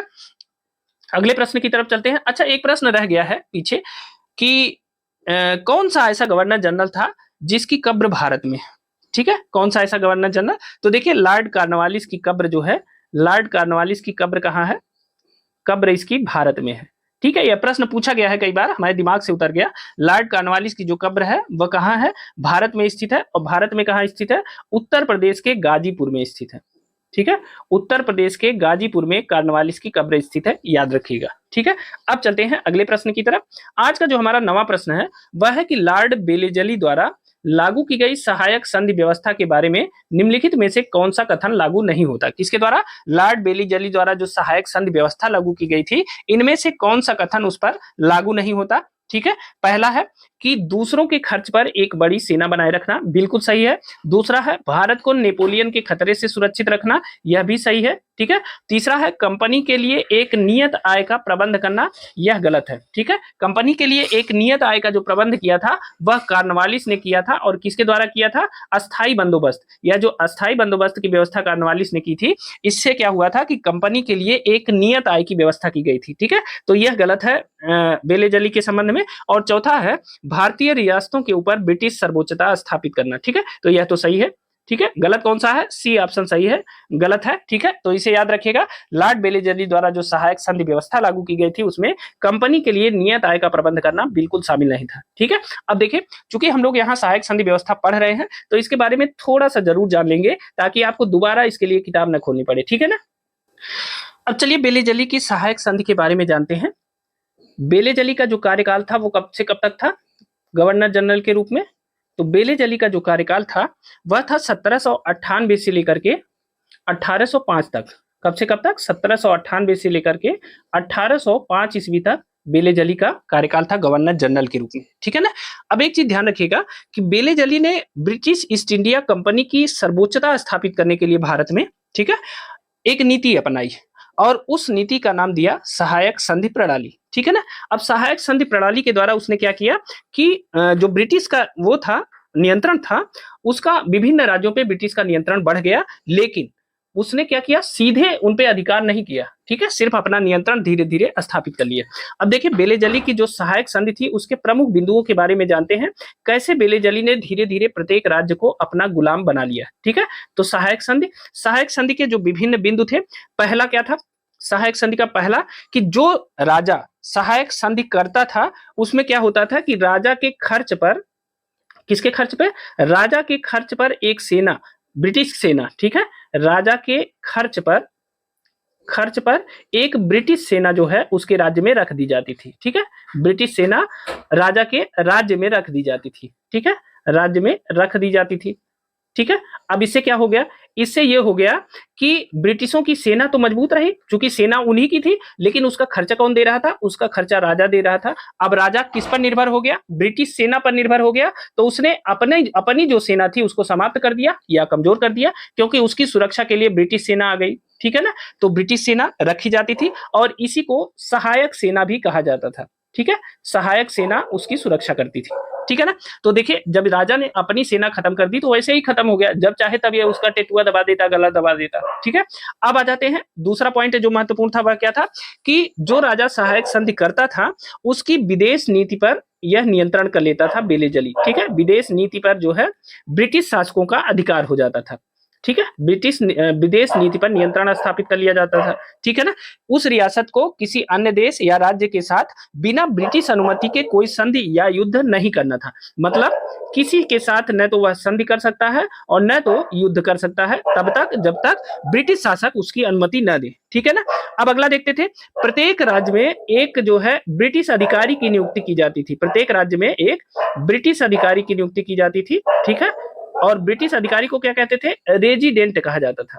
ठीक है, आप इसे रेजिडेंट के नाम से जानते हैं। ठीक है, तो प्रत्येक राज्य में एक ब्रिटिश अधिकारी या रेजिडेंट नियुक्त किया जाता था, जो पहले तो कहा जाता था कि यह राज्य के आंतरिक मामलों में हस्तक्षेप नहीं करता था, लेकिन यह बात सिर्फ कहने की होती थी, यह हमेशा राजा के आंतरिक मामलों में हस्तक्षेप करता था। ठीक है ना। अब इस प्रकार क्या हुआ, इस प्रकार जितने राजा थे भारत में जिन्होंने सहायक संधि स्वीकार की, उन्होंने क्या किया, अपनी सेना गंवा दी और अपनी स्वतंत्रता गंवा दी, क्योंकि अपनी विदेश नीति और अपनी संधि युद्ध करने का जो अधिकार था वह सब अंग्रेजों को सौंप दिया और बाकी का जो काम था वह ब्रिटिश रेजिडेंट उनके राज्य में उनके सर पे सवार होकर कर लेता था। ठीक है, तो इस प्रकार क्या हुआ, धीरे धीरे जो भारत के राजा थे वह समाप्त होते गए और बेलेजली ने बिना अतिरिक्त खर्च किए भारतीयों के धन से अपनी सेना बनाई, इन्हीं राजाओं के धन से अपनी सेना मजबूत की और धीरे धीरे उन्हें प्रतिस्थापित करके और सभी राज्यों को ब्रिटिश साम्राज्य में मिला लिया। ठीक है ना। अब देखिए यहां से एक प्रश्न बहुत बार पूछा गया है कि जो सहायक संधि है उसे स्वीकार करने वाले राज्यों का क्रम कई बार पूछा गया है। ठीक है, तो मैं यहाँ आपको संक्षिप्त में बता देता हूँ। सहायक संधि स्वीकार करने वाले राज्यों का क्रम। ठीक है, स्वीकार करने वाले राज्यों का क्रम, यह क्रम पूछा जाता है। ठीक है ना, कि किसने सबसे पहले सहायक संधि स्वीकार की। तो देखिए सबसे पहले सहायक संधि स्वीकार करने वाला राज्य है हैदराबाद। ठीक है, हैदराबाद के निजाम ने सबसे पहले सहायक संधि स्वीकार की और इसने 1798 ईस्वी में यह सहायक संधि स्वीकार की, कहीं 1799 भी मिल सकता है। ठीक है, उसके बाद आता है दूसरा राज्य था मैसूर। ठीक है, मैसूर ने 1799 ईस्वी में इसे स्वीकार किया। ठीक है, तंजौर ने भी 1799 में इसे स्वीकार किया। ठीक है, इसे भी याद रखिएगा। उसके बाद जो सबसे ज्यादा पूछा जाता है, अवध ने कब सहायक संधि स्वीकार की? तो अवध ने 1801 ईस्वी में सहायक संधि स्वीकार की। ठीक है, और मोस्ट इंपॉर्टेंट है, अवध से भी मोस्ट इंपॉर्टेंट है, पेशवा ने सहायक संधि कब स्वीकार की? ठीक है, पेशवा ने सहायक संधि कब स्वीकार की? तो 1802 ईस्वी में किया, और यह प्रश्न बहुत बार पूछा गया है। ठीक है ना। उसके बाद भोसले ने कब सहायक संधि स्वीकार की? तो भोसले ने 1803 ईस्वी में यह स्वीकार किया। उसके बाद सिंधिया आ जाते हैं 6वें नंबर पे। सिंधिया ने कब स्वीकार किया? तो सिंधिया ने इसे 1804 ईस्वी में स्वीकार किया। यह सब क्रम लगाने को आता है। इसके बाद धीरे धीरे जोधपुर, जयपुर, मछली जैसे लिख देता हूं क्योंकि क्रम आता है लगाने को। इसके बाद किसने कैसे स्वीकार किया, देखिए क्रमबद्ध तरीके से लिख देता हूं। जोधपुर ने स्वीकार किया, फिर जयपुर ने स्वीकार किया, फिर जो है मच्छेरी ने स्वीकार किया। ठीक है, मच्छेरी या मच्छेड़ी मिलता है, मच्छेड़ी ने स्वीकार किया, फिर बूंदी ने इसे स्वीकार किया, और फिर भरतपुर राज्य ने सहायक संधि को स्वीकार किया। ठीक है ना। तो इस बात को ध्यान रखिएगा, जो सहायक संधि प्रणाली है उसकी शुरुआत किसने किया था? 1798 से 1805 के बीच भारत के गवर्नर जनरल रहने वाले बेलेजली ने इसकी शुरुआत की थी। ठीक है, और बाकी सारी चीजें हमने बता दिया है, आप इसे तफसील से पढ़ लीजिएगा और नोट कर लीजिएगा। ठीक है, अब अगले प्रश्न, अब देखिए इसमें सी ऑप्शन सही है, इसे याद रखिएगा। अब अगले प्रश्न की तरफ चलते हैं। आज का जो हमारा 10वां प्रश्न है वह है कि लॉर्ड बेलेजली की सहायक संधि को स्वीकार करने वाला पहला मराठा सरदार कौन था? ठीक है, अभी देखिए हमने बताया कि पेशवा ने कब स्वीकार किया था सहायक संधि को? तो पेशवा ने 1802 में सहायक संधि को स्वीकार किया था, और पेशवाओं द्वारा यह संधि स्वीकार करना एक बहुत बड़ी घटना थी तत्कालीन समय में, क्योंकि मराठे एक बहुत बड़ी शक्ति थे, उसके बाद भी इन्हें सहायक संधि स्वीकार करना पड़ा। तो इसीलिए यह प्रश्न सबसे ज्यादा पूछा जाता है, और पेशवा बाजीराव द्वितीय ने सबसे पहले सहायक संधि स्वीकार किया था। इंपॉर्टेंट है, याद रखिएगा। ठीक है, अब देखिए पेशवा द्वारा सहायक संधि स्वीकार करने की जो संधि थी उसे एक नाम और दिया जाता है, इसे कहा जाता है बेसिन की संधि। ठीक है, बेसिन की संधि यह 1802 ईस्वी में हुई थी, इसे याद रखिएगा। कभी कभी इसे बेसिन की संधि के नाम से पूछ लेता है। 1802 31 दिसंबर 1802 ईस्वी को यह संधि हुई थी। ठीक है, 1802 ईस्वी को, और इसी के द्वारा सबसे पहले पेशवा बाजीराव द्वितीय ने अंग्रेजों की संरक्षकता स्वीकार कर ली थी। ठीक है ना, और यह संधि मराठों द्वारा अंग्रेजों के साथ की गई प्रथम सहायक संधि थी। ठीक है, प्रथम सहायक संधि किसके द्वारा? मराठों द्वारा अंग्रेजों के साथ की गई प्रथम सहायक संधि थी, इस बात को नोट कर लीजिएगा। ठीक है, अब आगे चलते हैं, आज का 11वां प्रश्न देख लेते हैं। देखिए आज का हमारा 11 नंबर प्रश्न है, उस समय जब नेपोलियन की शक्ति के सामने यूरोप में साम्राज्य धाराशायी हो रहे थे, नीचे लिखे गवर्नर जनरलों में से किस एक ने भारत में ब्रिटिश पताका फहराए रखी थी? अब देखिए प्रश्न क्या पूछ रहा है कि जब नेपोलियन के शक्ति के सामने यूरोप में सारे साम्राज्य धाराशायी हो रहे थे, मतलब सभी साम्राज्यों पर नेपोलियन का धीरे धीरे कब्जा बढ़ रहा था, ऐसे में भारत में ब्रिटिश पताका को किसने फहराए रखा है, यह आपको बताना है। ठीक है ना, तो देखिए ऑप्शन है लॉर्ड डलहौजी, ऑप्शन बी है लॉर्ड कॉर्नवालिस, ऑप्शन सी है लॉर्ड बेलेजली, और ऑप्शन डी है लॉर्ड हेस्टिंग्स। तो जल्दी से अपने आंसर बताइए। अब देखिए इसका सही आंसर जो है वह है लॉर्ड बेलेजली। ठीक है, जब लॉर्ड बेलेजली भारत की तरफ आ रहा था उस समय क्या था कि नेपोलियन जो है यूरोप की जो मित्र शक्तियां थी, जो इनका बनाया हुआ मोर्चा था उसको नष्ट कर दिया था, साथ ही इसने मिस्र और सीरिया को भी जीत लिया था। ठीक है, ऐसे में उसका जो मन था वह भारत पर आक्रमण करने को था। ठीक है, लेकिन बेलेजली ने अपनी सूझबूझ से क्या किया, सहायक संधि प्रणाली का प्रचलन कर दिया। इससे बिना हथियार और गोला बारूद के इस्तेमाल से उसने ढेर सारे राज्यों में क्या किया, अपना अंग्रेजी सत्ता की श्रेष्ठता स्थापित कर दी। ठीक है, अब इससे क्या हुआ कि एक तो अंग्रेजी सत्ता की श्रेष्ठता स्थापित हो गई, इतने सारे राज्य अंग्रेजों के अधीन आ गए, और उसके बाद नेपोलियन का खतरा भी टल गया। ठीक है, तो सी ऑप्शन सही है, इसे याद रखिएगा। अगले प्रश्न की तरफ चलते हैं। आज का जो हमारा 12वां प्रश्न है वह है कि आंग्ल नेपाल युद्ध किसके शासनकाल में हुआ था? आपको बताना है कि आंग्ल नेपाल युद्ध किसके शासनकाल में हुआ था। ऑप्शन ए है लॉर्ड कॉर्नवालिस, ऑप्शन बी है लॉर्ड हेस्टिंग्स, ऑप्शन सी है लॉर्ड बेलेजली, और ऑप्शन डी है वारेन हेस्टिंग्स। तो बताइए कि आंग्ल नेपाल युद्ध किसके शासनकाल में हुआ था? तो देखिए जो आंग्ल नेपाल युद्ध का काल है वो जानते हैं कब से कब तक है? वह 1814 से लेकर के 1816 तक। ठीक है, मैं पूरा लिख देता हूं, 1814 से लेकर के 1816 तक के बीच में आंग्ल नेपाल युद्ध हुआ था। ठीक है ना, और वह जो गवर्नर जनरल उस समय था वह समय था लॉर्ड हेस्टिंग्स। ठीक है, लॉर्ड हेस्टिंग्स के कार्यकाल में यह युद्ध हुआ था। ठीक है, और लॉर्ड हेस्टिंग्स का जो गवर्नर जनरल का कार्यकाल था वो कब से कब तक था, तो 1813 से लेकर के 1823 तक लॉर्ड हेस्टिंग्स का गवर्नर जनरल के रूप में कार्यकाल था। इसी के समय में आंग्ल नेपाल युद्ध हुआ था। ठीक है, अब देखिए आंग्ल नेपाल युद्ध की समाप्ति एक संधि के द्वारा हुई थी और वह संधि कई बार पूछी गई है। उस संधि का नाम है सुगौली की संधि। कौन सी संधि थी, सुगौली की संधि। पूछा जाता है कि सुगौली की संधि कब हुई थी, किस वर्ष हुई थी, तो देखिए सुगौली की जो संधि हुई थी वह 2 दिसंबर 1815 को हुई थी। कब हुई थी, 2 दिसंबर 1815 ईस्वी में सुगौली की संधि की गई थी, जो आंग्ल नेपाल युद्ध की समाप्ति का कारण बनी थी। ठीक है, इसी संधि के बाद जो है आंग्ल नेपाल युद्ध समाप्त हो गया था। तो इस बात को ध्यान रखिएगा, यह प्रश्न कई बार पूछा गया है कि सुगौली की संधि कब हुई थी, तो 2 दिसंबर 1815 को हुई थी। और किन दो देशों के बीच हुई थी, तो आंग्ल और नेपाल के बीच में हुई थी। ठीक है, आंग्ल नेपाल युद्ध के दौरान हुई थी, देशों नहीं सॉरी, आंग्ल नेपाल युद्ध के दौरान सुगौली की संधि हुई थी। ठीक है, याद रखेंगे। अगले प्रश्न की तरफ चलते हैं। आज का जो हमारा 13वां प्रश्न है वह है कि निम्न में से कौन सा युद्ध सही सुमेलित नहीं है। ठीक है, आपको बताना है कि इनमें से कौन सा युद्ध सही सुमेलित नहीं है। तो देखिए ऑप्शन ए है हेक्टर मुनरो बक्सर का युद्ध। हेक्टर मुनरो बक्सर का युद्ध सुमेलित है, तो बिल्कुल सही सुमेलित है। दूसरा है लॉर्ड हेस्टिंग्स आंग्ल नेपाल युद्ध, अभी हमने ऊपर बताया कि लॉर्ड हेस्टिंग्स के समय में आंग्ल नेपाल युद्ध हुआ था। तीसरा है लॉर्ड बेलेजली के समय में चतुर्थ आंग्ल मैसूर युद्ध, बिल्कुल 1799 में चतुर्थ आंग्ल मैसूर युद्ध हुआ था और वह लॉर्ड बेलेजली के काल में हुआ था। ठीक है, अब डी ऑप्शन है लॉर्ड कॉर्नवालिस के समय में तृतीय आंग्ल मराठा युद्ध, तो यह गलत है। ठीक है, तृतीय आंग्ल मराठा युद्ध कब हुआ था, यह हुआ था 1817-18 में। ठीक है, तृतीय आंग्ल मराठा युद्ध कब हुआ था, 1817-18 ईस्वी में हुआ था।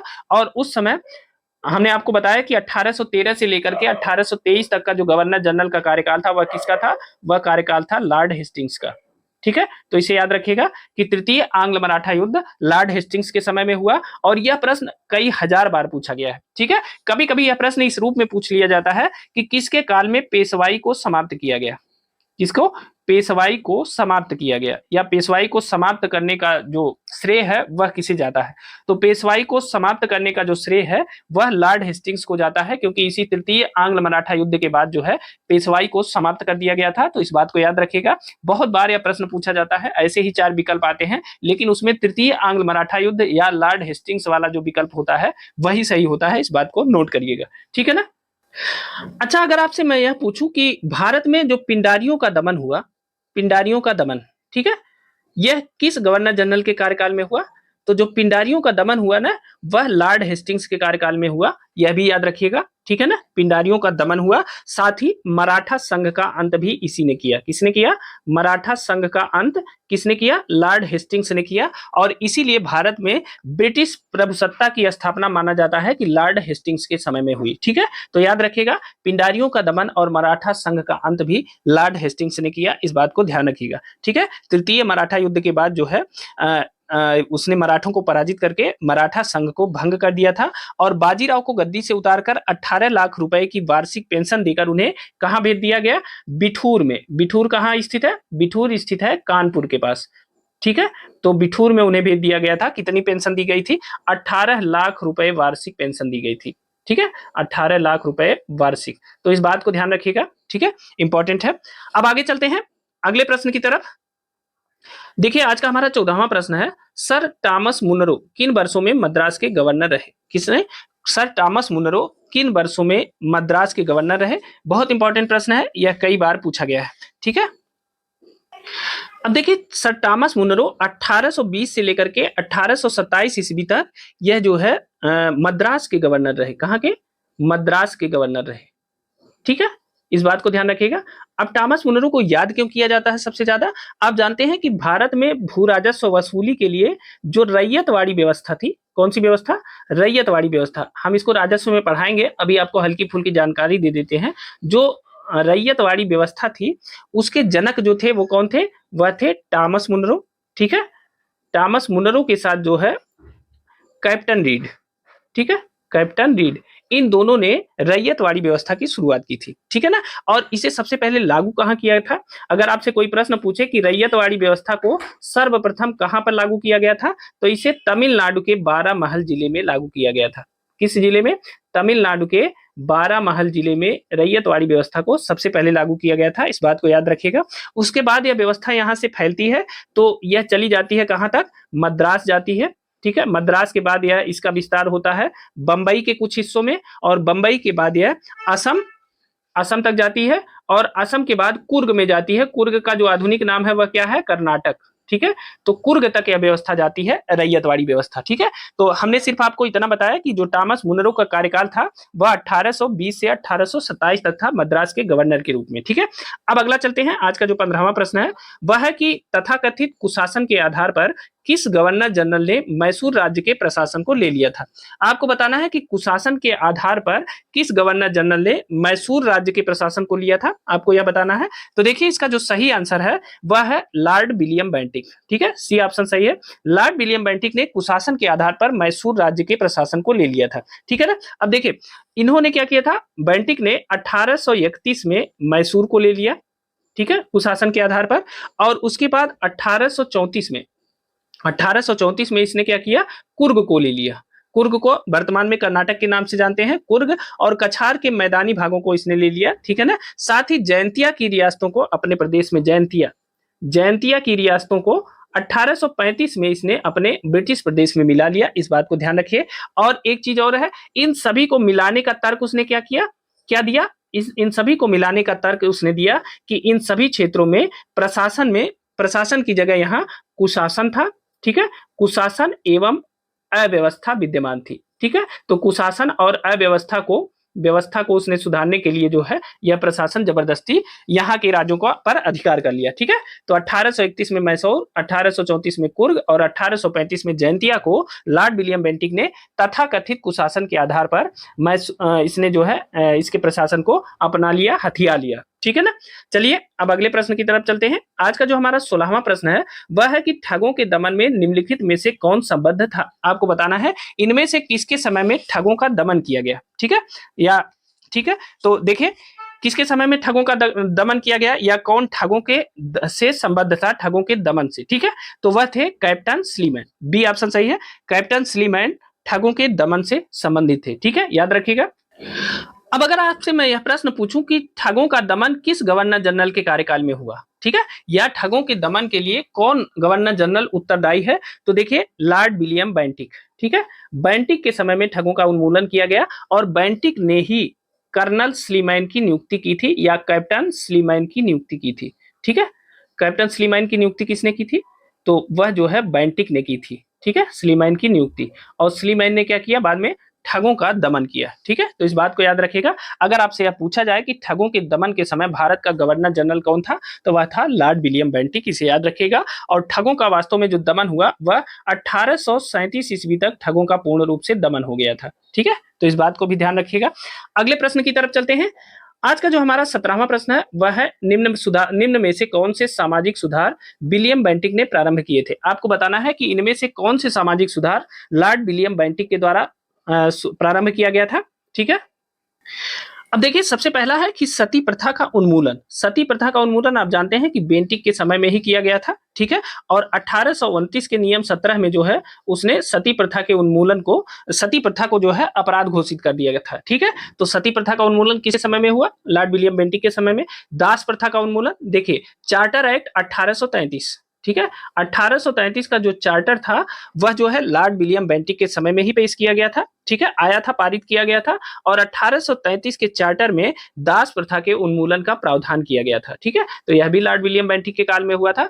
अब देखिए ठगों के संगठित गिरोहों का दमन। ठीक है, ठगों, अभी हमने ऊपर बताया कि लॉर्ड विलियम बेंटिक के समय में कैप्टन स्लीमैन, ठीक है, किसकी नियुक्ति की गई थी, कैप्टन स्लीमैन की नियुक्ति की गई थी, और जिसने जो है ठगों का दमन कर दिया था। ठीक है, तो यह भी लॉर्ड विलियम बेंटिक के काल में हुआ था। अब एक और है धर्म परिवर्तन के कारण अयोग्यता के प्रावधान को हटाना, तो यह लॉर्ड विलियम बेंटिक के काल में नहीं हुआ था। यह कब हुआ था, यह हुआ था 1850 ईस्वी में।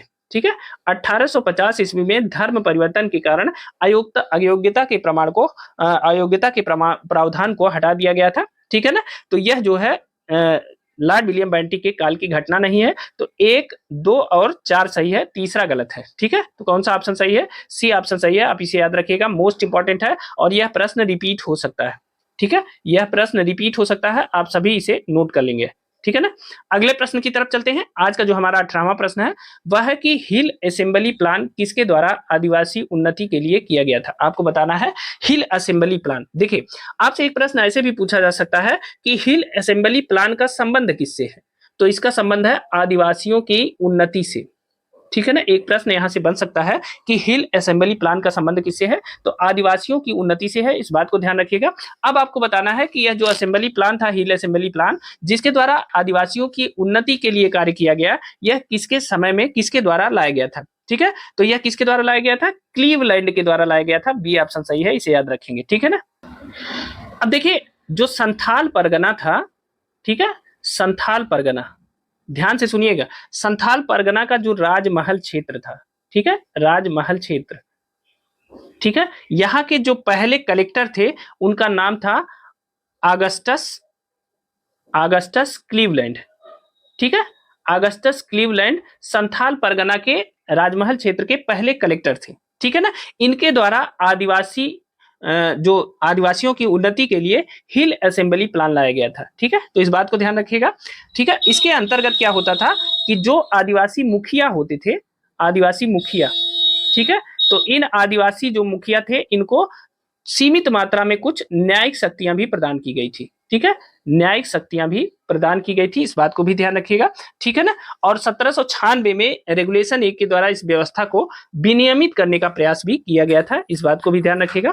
आदिवासी उन्नति के लिए हिल असेंबली प्लान लाया गया और यह क्लीवलैंड के द्वारा लाया गया, मोस्ट इंपॉर्टेंट है। ठीक है, 19 नंबर प्रश्न देखते हैं। देखिए, लॉर्ड डलहौजी द्वारा अवध का अंग्रेजी राज्य में विलय निम्न में से किस रीति से हुआ था। लॉर्ड डलहौजी द्वारा अवध का अंग्रेजी राज्य में जो विलय हुआ था वह किस रीत से हुआ था, बताइए। तो देखिए, वह हुआ था कुप्रशासन के कारण। ठीक है, लॉर्ड डलहौजी द्वारा जो अंग्रेजी राज्य का विलय था वह किस रूप में हुआ था, कुप्रशासन के कारण हुआ था। ठीक है, यही शिकायत की गई थी लॉर्ड डलहौजी द्वारा। ठीक है, तो याद रखिएगा। देखिए, लॉर्ड डलहौजी का जो कार्यकाल था वह था 1858 से लेकर के 1848 से लेकर के 1856। ठीक है, लॉर्ड डलहौजी के कार्यकाल के बारे में हम चर्चा करेंगे विस्तार से, क्योंकि इसका जो कार्यकाल था वह बहुत ही मतलब अंग्रेजों के हितकर था। ठीक है, तो 1848 से लेकर 1856 ईस्वी तक लॉर्ड डलहौजी का कार्यकाल था। ठीक है, और इसने जो अवध का विलय किया वह कब किया, फरवरी 1856 में। अवध का विलय कब किया, फरवरी 1856 में। ठीक है, तो इस तथ्य को याद रखिएगा। और इसने जो वहां के नवाब थे अवध के, वाजिद अली शाह, उन पर कुशासन का आरोप लगाया और अवध को अंग्रेजी राज्य में मिला लिया। ठीक है, तो इस बात को ध्यान रखिएगा। अब देखिए, एक चीज और आपको बताना है कि डलहौजी ने एक सिद्धांत दिया था जिसे कहते हैं व्यापगत का सिद्धांत।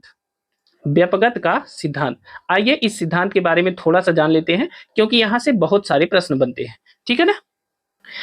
अब देखिए, डलहौजी का जो व्यापगत का सिद्धांत है ना, वो आप जानते हैं, मान लीजिए कोई राजा है, किसी रियासत के शासक हैं और उनकी मृत्यु हो गई, उनका कोई उत्तराधिकारी नहीं है। ठीक है, बिना उत्तराधिकारी के उनकी मृत्यु हो गई, तो डलहौजी ने क्या कहा, डलहौजी ने कहा कि जिस शासक का कोई उत्तराधिकारी नहीं है वह राज्य कौन ले लेगा, वह राज्य ब्रिटिश ले लेगा। ठीक है, ब्रिटिश शासक ले लेगा, वह राज्य ब्रिटिश शासक के अधीन हो जाएगा। ठीक है, और इसी नीति के द्वारा उसने बहुत बड़े क्षेत्रफल पर जो है भारत का ब्रिटिश राज्य का विस्तार किया। ठीक है, आप जानते हैं कि कई राज्यों को उसने अपने ब्रिटिश राज्य में मिला लिया। अभी हमने ऊपर के प्रश्न में आपको क्रमबद्ध तरीके से बताया है कि सतारा, जैतपुर, संबलपुर, उदयपुर, बघाट आदि राज्यों को उसने ब्रिटिश राज्य में मिला लिया था। ठीक है, अब इसमें अवध का जो राज्य था वह जो है उत्तराधिकारियों के कारण नहीं बल्कि कुप्रशासन का हवाला देकर अंग्रेजी राज्य में मिलाया गया था, इस बात को याद रखिएगा। ठीक है ना, तो बहुत इंपॉर्टेंट है, यहां से प्रश्न पूछा जाता है। ठीक है, अब अगले प्रश्न की तरफ चलते हैं। आज का जो हमारा 20वां प्रश्न है वह है कि जेम्स एंड्रयू रैमजे भारत के किस गवर्नर जनरल का वास्तविक नाम था। कौन सा, जेम्स एंड्रयूज रैमजे किस गवर्नर जनरल का वास्तविक नाम था भारत में, तो वह गवर्नर जनरल था लॉर्ड डलहौजी। ठीक है, लॉर्ड डलहौजी का जो वास्तविक नाम था वह क्या था, जेम्स एंड्रयूज रैमजे। ठीक है, तो इसे याद रखिएगा, यह बहुत इंपॉर्टेंट है। अब आइए डलहौजी के काल में हुई कुछ प्रमुख घटनाओं की चर्चा कर लेते हैं। ठीक है, अक्सर परीक्षाओं में वहां से प्रश्न पूछे जाते हैं, तो कुछ जो विशेष बातें हैं उनको देख लेते हैं। अब देखिए, डलहौजी के समय में डॉक्ट्रिन ऑफ लैप्स के द्वारा कई राज्यों का विलय किया गया, वह हम आपको पहले बता चुके हैं। अब देखिए, इसने कुछ सुधार किए। ठीक है, जैसे इसने सैन्य सुधार किया, डलहौजी ने सैन्य सुधार किया। ठीक है, और सैन्य सुधार के तहत इसने क्या किया, सैन्य सुधार के तहत इसने किया कि जो कलकत्ता में तोपखाने का कार्यालय था उसे मेरठ में स्थापित कर दिया। ठीक है, तो तोपखाने का जो कार्यालय था उसे कहां स्थापित किया, उसे मेरठ में स्थापित कर दिया। ठीक है, कलकत्ता से हटाकर मेरठ में कर दिया। और जो सेना का मुख्यालय था, सेना का मुख्य कार्यालय कहां स्थापित किया, सेना का मुख्य कार्यालय वह इसने स्थापित किया शिमला में। ठीक है, दो काम इसके ये हो गए। ठीक है, बाद में इसने जो है शिक्षा संबंधी भी कुछ सुधार किए थे। ठीक है, आप जानते हैं कि 1854 में जो चार्ल्स वुड का डिस्पैच आया था, चार्ल्स वुड का डिस्पैच जो आया था वह किसके समय में आया था, वह इसी के समय में आया था। ठीक है, इसके बारे में जब हम शिक्षा पढ़ाएंगे तब चार्ल्स वुड के डिस्पैच के बारे में विस्तार से बताएंगे। ठीक है, आप जानते हैं कि भारत में पहली रेलवे लाइन किसके समय में बनी, तो वह भी डलहौजी के समय में बनी। ठीक है ना, ध्यान रखिएगा। और इसी के समय में दूसरी रेलवे लाइन जो 1854 में कलकत्ता से रानीगंज के बीच बिछाई गई, तो पहली रेलवे लाइन 1853 में और दूसरी रेलवे लाइन जो है 1854 में इसी के समय बिछाई गई। अब देखिए तार सेवा या टेलीग्राफ लाइन, आप जानते हैं पहले तार सेवा चलती थी किसी को संदेश भेजने के लिए, तो तार सेवा या टेलीग्राफ लाइन की जो शुरुआत हुई वह किसके समय में हुई, वह भी डलहौजी के समय में हुई। ठीक है ना, डलहौजी के समय में ही पहली बार डाक टिकटों का प्रचलन हुआ। किसका प्रचलन हुआ, डाक टिकटों का प्रचलन हुआ किसके समय में, डलहौजी के समय में। ठीक है, इसने एक सार्वजनिक निर्माण विभाग की भी स्थापना की, सार्वजनिक निर्माण विभाग। ठीक है, निर्माण विभाग या आप इसे कह सकते हैं PWD, पब्लिक वर्क्स डिपार्टमेंट की स्थापना भी इसने की। ठीक है ना, और देखिए इसने भारत के बंदरगाहों को अंतरराष्ट्रीय व्यापार के लिए भी खोल दिया था। और 1854 में इसने एक लोक शिक्षा विभाग की स्थापना की। ठीक है, लोक शिक्षा विभाग की स्थापना किस गवर्नर जनरल के शासनकाल में हुई, तो लोक शिक्षा विभाग की स्थापना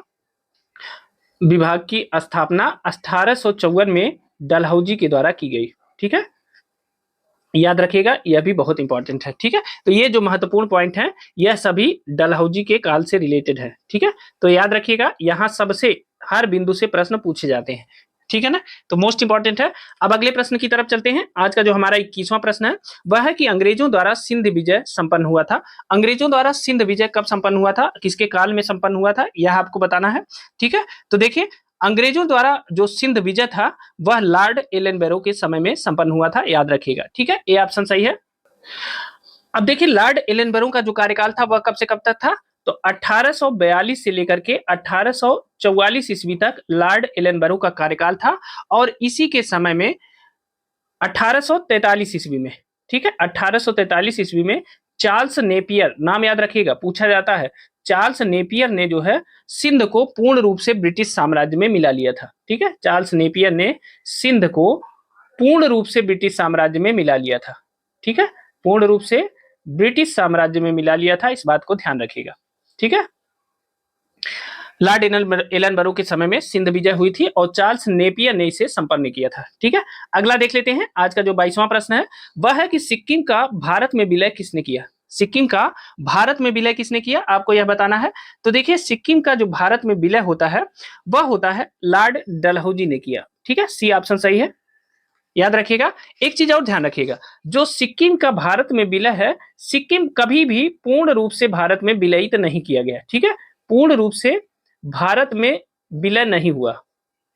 ठीक है, विलय नहीं हुआ, सिक्किम का कभी भी पूर्ण रूप से भारत में विलय नहीं हुआ। सिक्किम का भारत में पूर्ण रूप से जब विलय हुआ, पूर्ण राज्य का दर्जा दिया गया, तो कब दिया गया, 1975 में, आजादी के बाद। ठीक है, तो इस बात को ध्यान रखिएगा, ये बहुत महत्वपूर्ण बात है। तो सिक्किम के कुछ हिस्से 1835 में इसका विलय हुआ था, कुछ हिस्सों में। ठीक है ना, सिक्किम का कुछ हिस्सा 1835 में इसका विलय किया गया था और कुछ हिस्सा जो बचा था उसका 1850 में इसका विलय किया गया था। लेकिन फिर भी जो सिक्किम था उसका पूर्ण रूपेण विलय नहीं हुआ था ब्रिटिश साम्राज्य में कभी भी, इस बात को ध्यान रखिएगा। ठीक है, अगला देख लेते हैं। आज का जो हमारा 23वां प्रश्न है वह है कि निम्नलिखित में से कौन अवध का ब्रिटिश रेजिडेंट था जब अवध का ब्रिटिश साम्राज्य में विलय हुआ। तो अवध का ब्रिटिश साम्राज्य में विलय कब हुआ था, 1856 ईस्वी में, डलहौजी के समय में अवध का ब्रिटिश साम्राज्य में विलय हुआ था। ठीक है, इस बात को आप जानते हैं। अब उस समय जो ब्रिटिश रेजिडेंट था जिसने यह रिपोर्ट दिया था कि अवध में कुशासन है, कुप्रशासन है, यहाँ की जनता त्रस्त है, परेशान है, जिसे सेटिंग के द्वारा अंग्रेजों द्वारा वहां रखवाया गया था, यही कहलवाने के लिए उसका नाम था जेम्स आउटरम। और इस प्रश्न को याद रखिएगा, यह प्रश्न रिपीट हो सकता है, इंपॉर्टेंट है, ठीक है ना। जेम्स आउटरम जो था उसी ने यह रिपोर्ट दिया था कि अवध में कुप्रशासन है, यहाँ की जनता बहुत त्रस्त है। आप जानते हैं कि अंग्रेजों द्वारा इसे वहां फिट किया गया था सिर्फ यही रिपोर्ट देने के लिए, और इसी की रिपोर्ट के आधार पर 1856 में कुप्रशासन के आधार पर अवध का ब्रिटिश साम्राज्य में विलय कर लिया जाता है, ठीक है। अगला देख लेते हैं, आज का जो हमारा 24वां प्रश्न है वह है कि भारत में प्रथम रेलवे लाइन किस ब्रिटिश गवर्नर के समय में बिछाई गई थी। तो आप जानते हैं कि जो भारत में पहली रेलवे लाइन थी वह किसके समय में बिछाई गई थी, वह बिछाई गई थी लॉर्ड डलहौजी के काल में, ठीक है। और कब बिछाई गई थी, 1853 में बिछाई गई थी, ठीक है। इसी के समय में 1854 में दूसरी रेलवे लाइन भी बिछाई गई थी, ठीक है, 1854 में। और 1853 में जो पहली रेलवे लाइन बिछाई गई थी वो कहां से कहां तक, वह बंबई से लेकर के ठाणे के बीच में बिछाई गई थी, ठीक है। तो याद रखिएगा, मोस्ट इंपॉर्टेंट है, ठीक है। अब अगले प्रश्न की तरफ चलते हैं। आज का जो हमारा 25वां प्रश्न है, देखिए हमने इसके बारे में पहले आपको बता दिया है कि पब्लिक वर्क्स डिपार्टमेंट या इसे कहते हैं पीडब्ल्यूडी, ठीक है। पीडब्ल्यूडी को 1845 से 55 के दौरान स्वरूप देने वाले कौन थे, तो हमने पहले ही आपको बताया था कि डलहौजी ने पीडब्ल्यूडी को स्वरूप दिया था, उसकी स्थापना करी थी, ठीक है। तो ए ऑप्शन सही है, इसे याद रखिएगा, बहुत इंपॉर्टेंट है, ठीक है ना। अब देखिए जो डलहौजी से पहले क्या था, जो सार्वजनिक निर्माण कार्य का विभाग था वह सैनिकों के माध्यम से था, ठीक है ना। याद रखिएगा कि इसके पहले, जो डलहौजी से पहले सार्वजनिक निर्माण का कार्य किस पे था, एक सैनिक बोर्ड बनाया गया था उसी पे था, ठीक है, सैनिक बोर्ड पे था। लेकिन इसने क्या किया, डलहौजी ने पीडब्ल्यूडी की स्थापना की और सैनिक बोर्ड से यह अधिकार हटा दिया, ठीक है, अधिभार कहिए या अधिकार कहिए, इसपे से यह काम हटा करके किसको दे दिया, पीडब्ल्यूडी को दे दिया, सार्वजनिक निर्माण कार्य के लिए, ठीक है, याद रखिएगा। अगले प्रश्न की तरफ चलते हैं। आज का जो हमारा 26वां प्रश्न है वह है कि विधवा पुनर्विवाह अधिनियम किसके शासन में क्रियान्वित किया गया था। आपको बताना है कि विधवा पुनर्विवाह अधिनियम किसके शासनकाल में क्रियान्वित किया गया था, ठीक है। तो आप जानते हैं कि जो विधवा पुनर्विवाह अधिनियम है वह उसका क्रियान्वयन किया गया था लॉर्ड कैनिंग के काल में, ठीक है, बी ऑप्शन सही है, याद रखिएगा।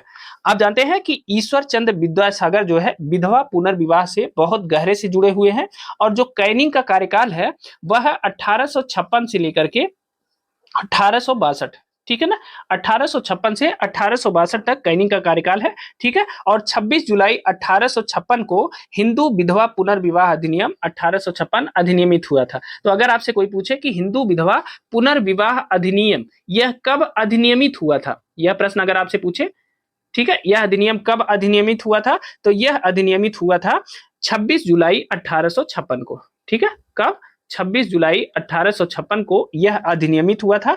इस अधिनियम को लॉर्ड डलहौजी के समय में प्रारूपित और प्रस्तुत किया गया था। तो अगर आपसे कोई पूछे कि विधवा पुनर्विवाह अधिनियम किसके समय में लाया गया था या प्रस्तुत किया गया था, तो वह प्रस्तुत किया गया था डलहौजी के काल में, ठीक है। किसके समय में विधवा पुनर्विवाह अधिनियम प्रस्तुत किया गया था, तो डलहौजी के काल में इसे प्रस्तुत किया गया था। लेकिन अगर आपसे कोई पूछे कि इसे कब अधिनियम का रूप देके अधिनियमित किया गया, तो 26 जुलाई 1856 को लॉर्ड कैनिंग के समय में इसे अधिनियमित किया गया, ठीक है, याद रखिएगा। अब इस अधिनियम का जो धारा है 15, ठीक है, 15 के तहत जो है विधवा विवाह को वैध मान लिया गया और उससे उत्पन्न जो बालक थे उन्हें भी वैध घोषित किया गया। तो इसमें क्या किया गया, विधवा जो विवाह था, विधवा विवाह वैध हो गया, और यही नहीं, इससे उत्पन्न जो बच्चा था, जो बालक था, वह भी वैध माना गया, ठीक है। तो इस बात को याद रखिएगा। अगला प्रश्न देख लेते हैं। आज का जो हमारा 27वां प्रश्न है वह है कि निम्नलिखित में से किस गवर्नर जनरल ने भारत में दास प्रथा को समाप्त किया था। अब देखिए, दास प्रथा को भारत में किसने समाप्त किया था, यह हमने इस प्रश्न की मतलब इस वीडियो की शुरुआत में ही आपको बताया कि भारत में दास प्रथा को शुरुआत किसने किया। तो देखिए, लॉर्ड एलन, ठीक है, 1843 में लॉर्ड एलन बरो ने जो है भारत में दास प्रथा को समाप्त कर दिया था, ठीक है। लॉर्ड एलन बरो का कार्यकाल हमने आपको बताया था कब से कब तक था, तो 1842 से 44 तक था, ठीक है, 1842 से लेकर के 1844 तक लॉर्ड एलन बरो का कार्यकाल था। इसके समय में ही हमने अभी आपको बताया था कि सिंध विलय हुआ था।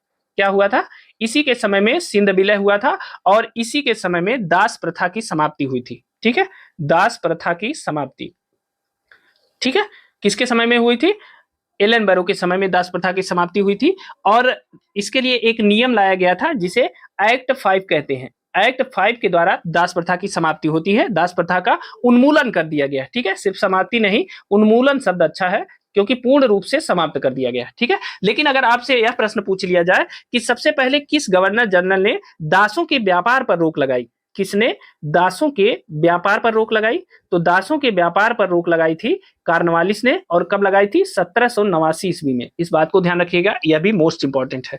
ठीक है ना। अब चलिए अब आज के अगले प्रश्न की तरफ चलते हैं। देखिए आज का हमारा 28वां प्रश्न है, निम्न युग्मों में से कौन एक सही सुमेलित है। आपको बताना है कि इनमें से कौन एक सही सुमेलित है। ठीक है ना। तो पहला पॉइंट है, लॉर्ड कॉर्नवालिस दिया है अस्थाई बंदोबस्त। तो देखिए अस्थाई बंदोबस्त की शुरुआत किसने की थी? लॉर्ड कॉर्नवालिस ने किया था। और कब किया था? 1793 में, अभी हमने ऊपर बताया है आपको। ठीक है ना। दूसरा है लॉर्ड वेलेजली। लॉर्ड वेलेजली चतुराई पूर्ण निष्क्रियता नहीं, गलत है। लॉर्ड वेलेजली की चतुराई पूर्ण निष्क्रियता नहीं है। ठीक है, या इसे क्या कहते हैं? इसे कुशल अकर्मण्यता की नीति कहते हैं। और यह वेलेजली की नहीं है बल्कि यह किसकी है? यह जॉन लॉरेंस की है। ठीक है, कुशल अकर्मण्यता या चतुराई पूर्ण निष्क्रियता की नीति किसकी है? जॉन लॉरेंस की है। इस बात को याद रखिएगा। ठीक है, यह बेलेजली की नहीं है। दूसरा अगला देखते हैं, लॉर्ड डलहौजी सहायक संधि दिया है। तो सहायक संधि डलहौजी की नहीं है। ठीक है, डलहौजी की क्या है?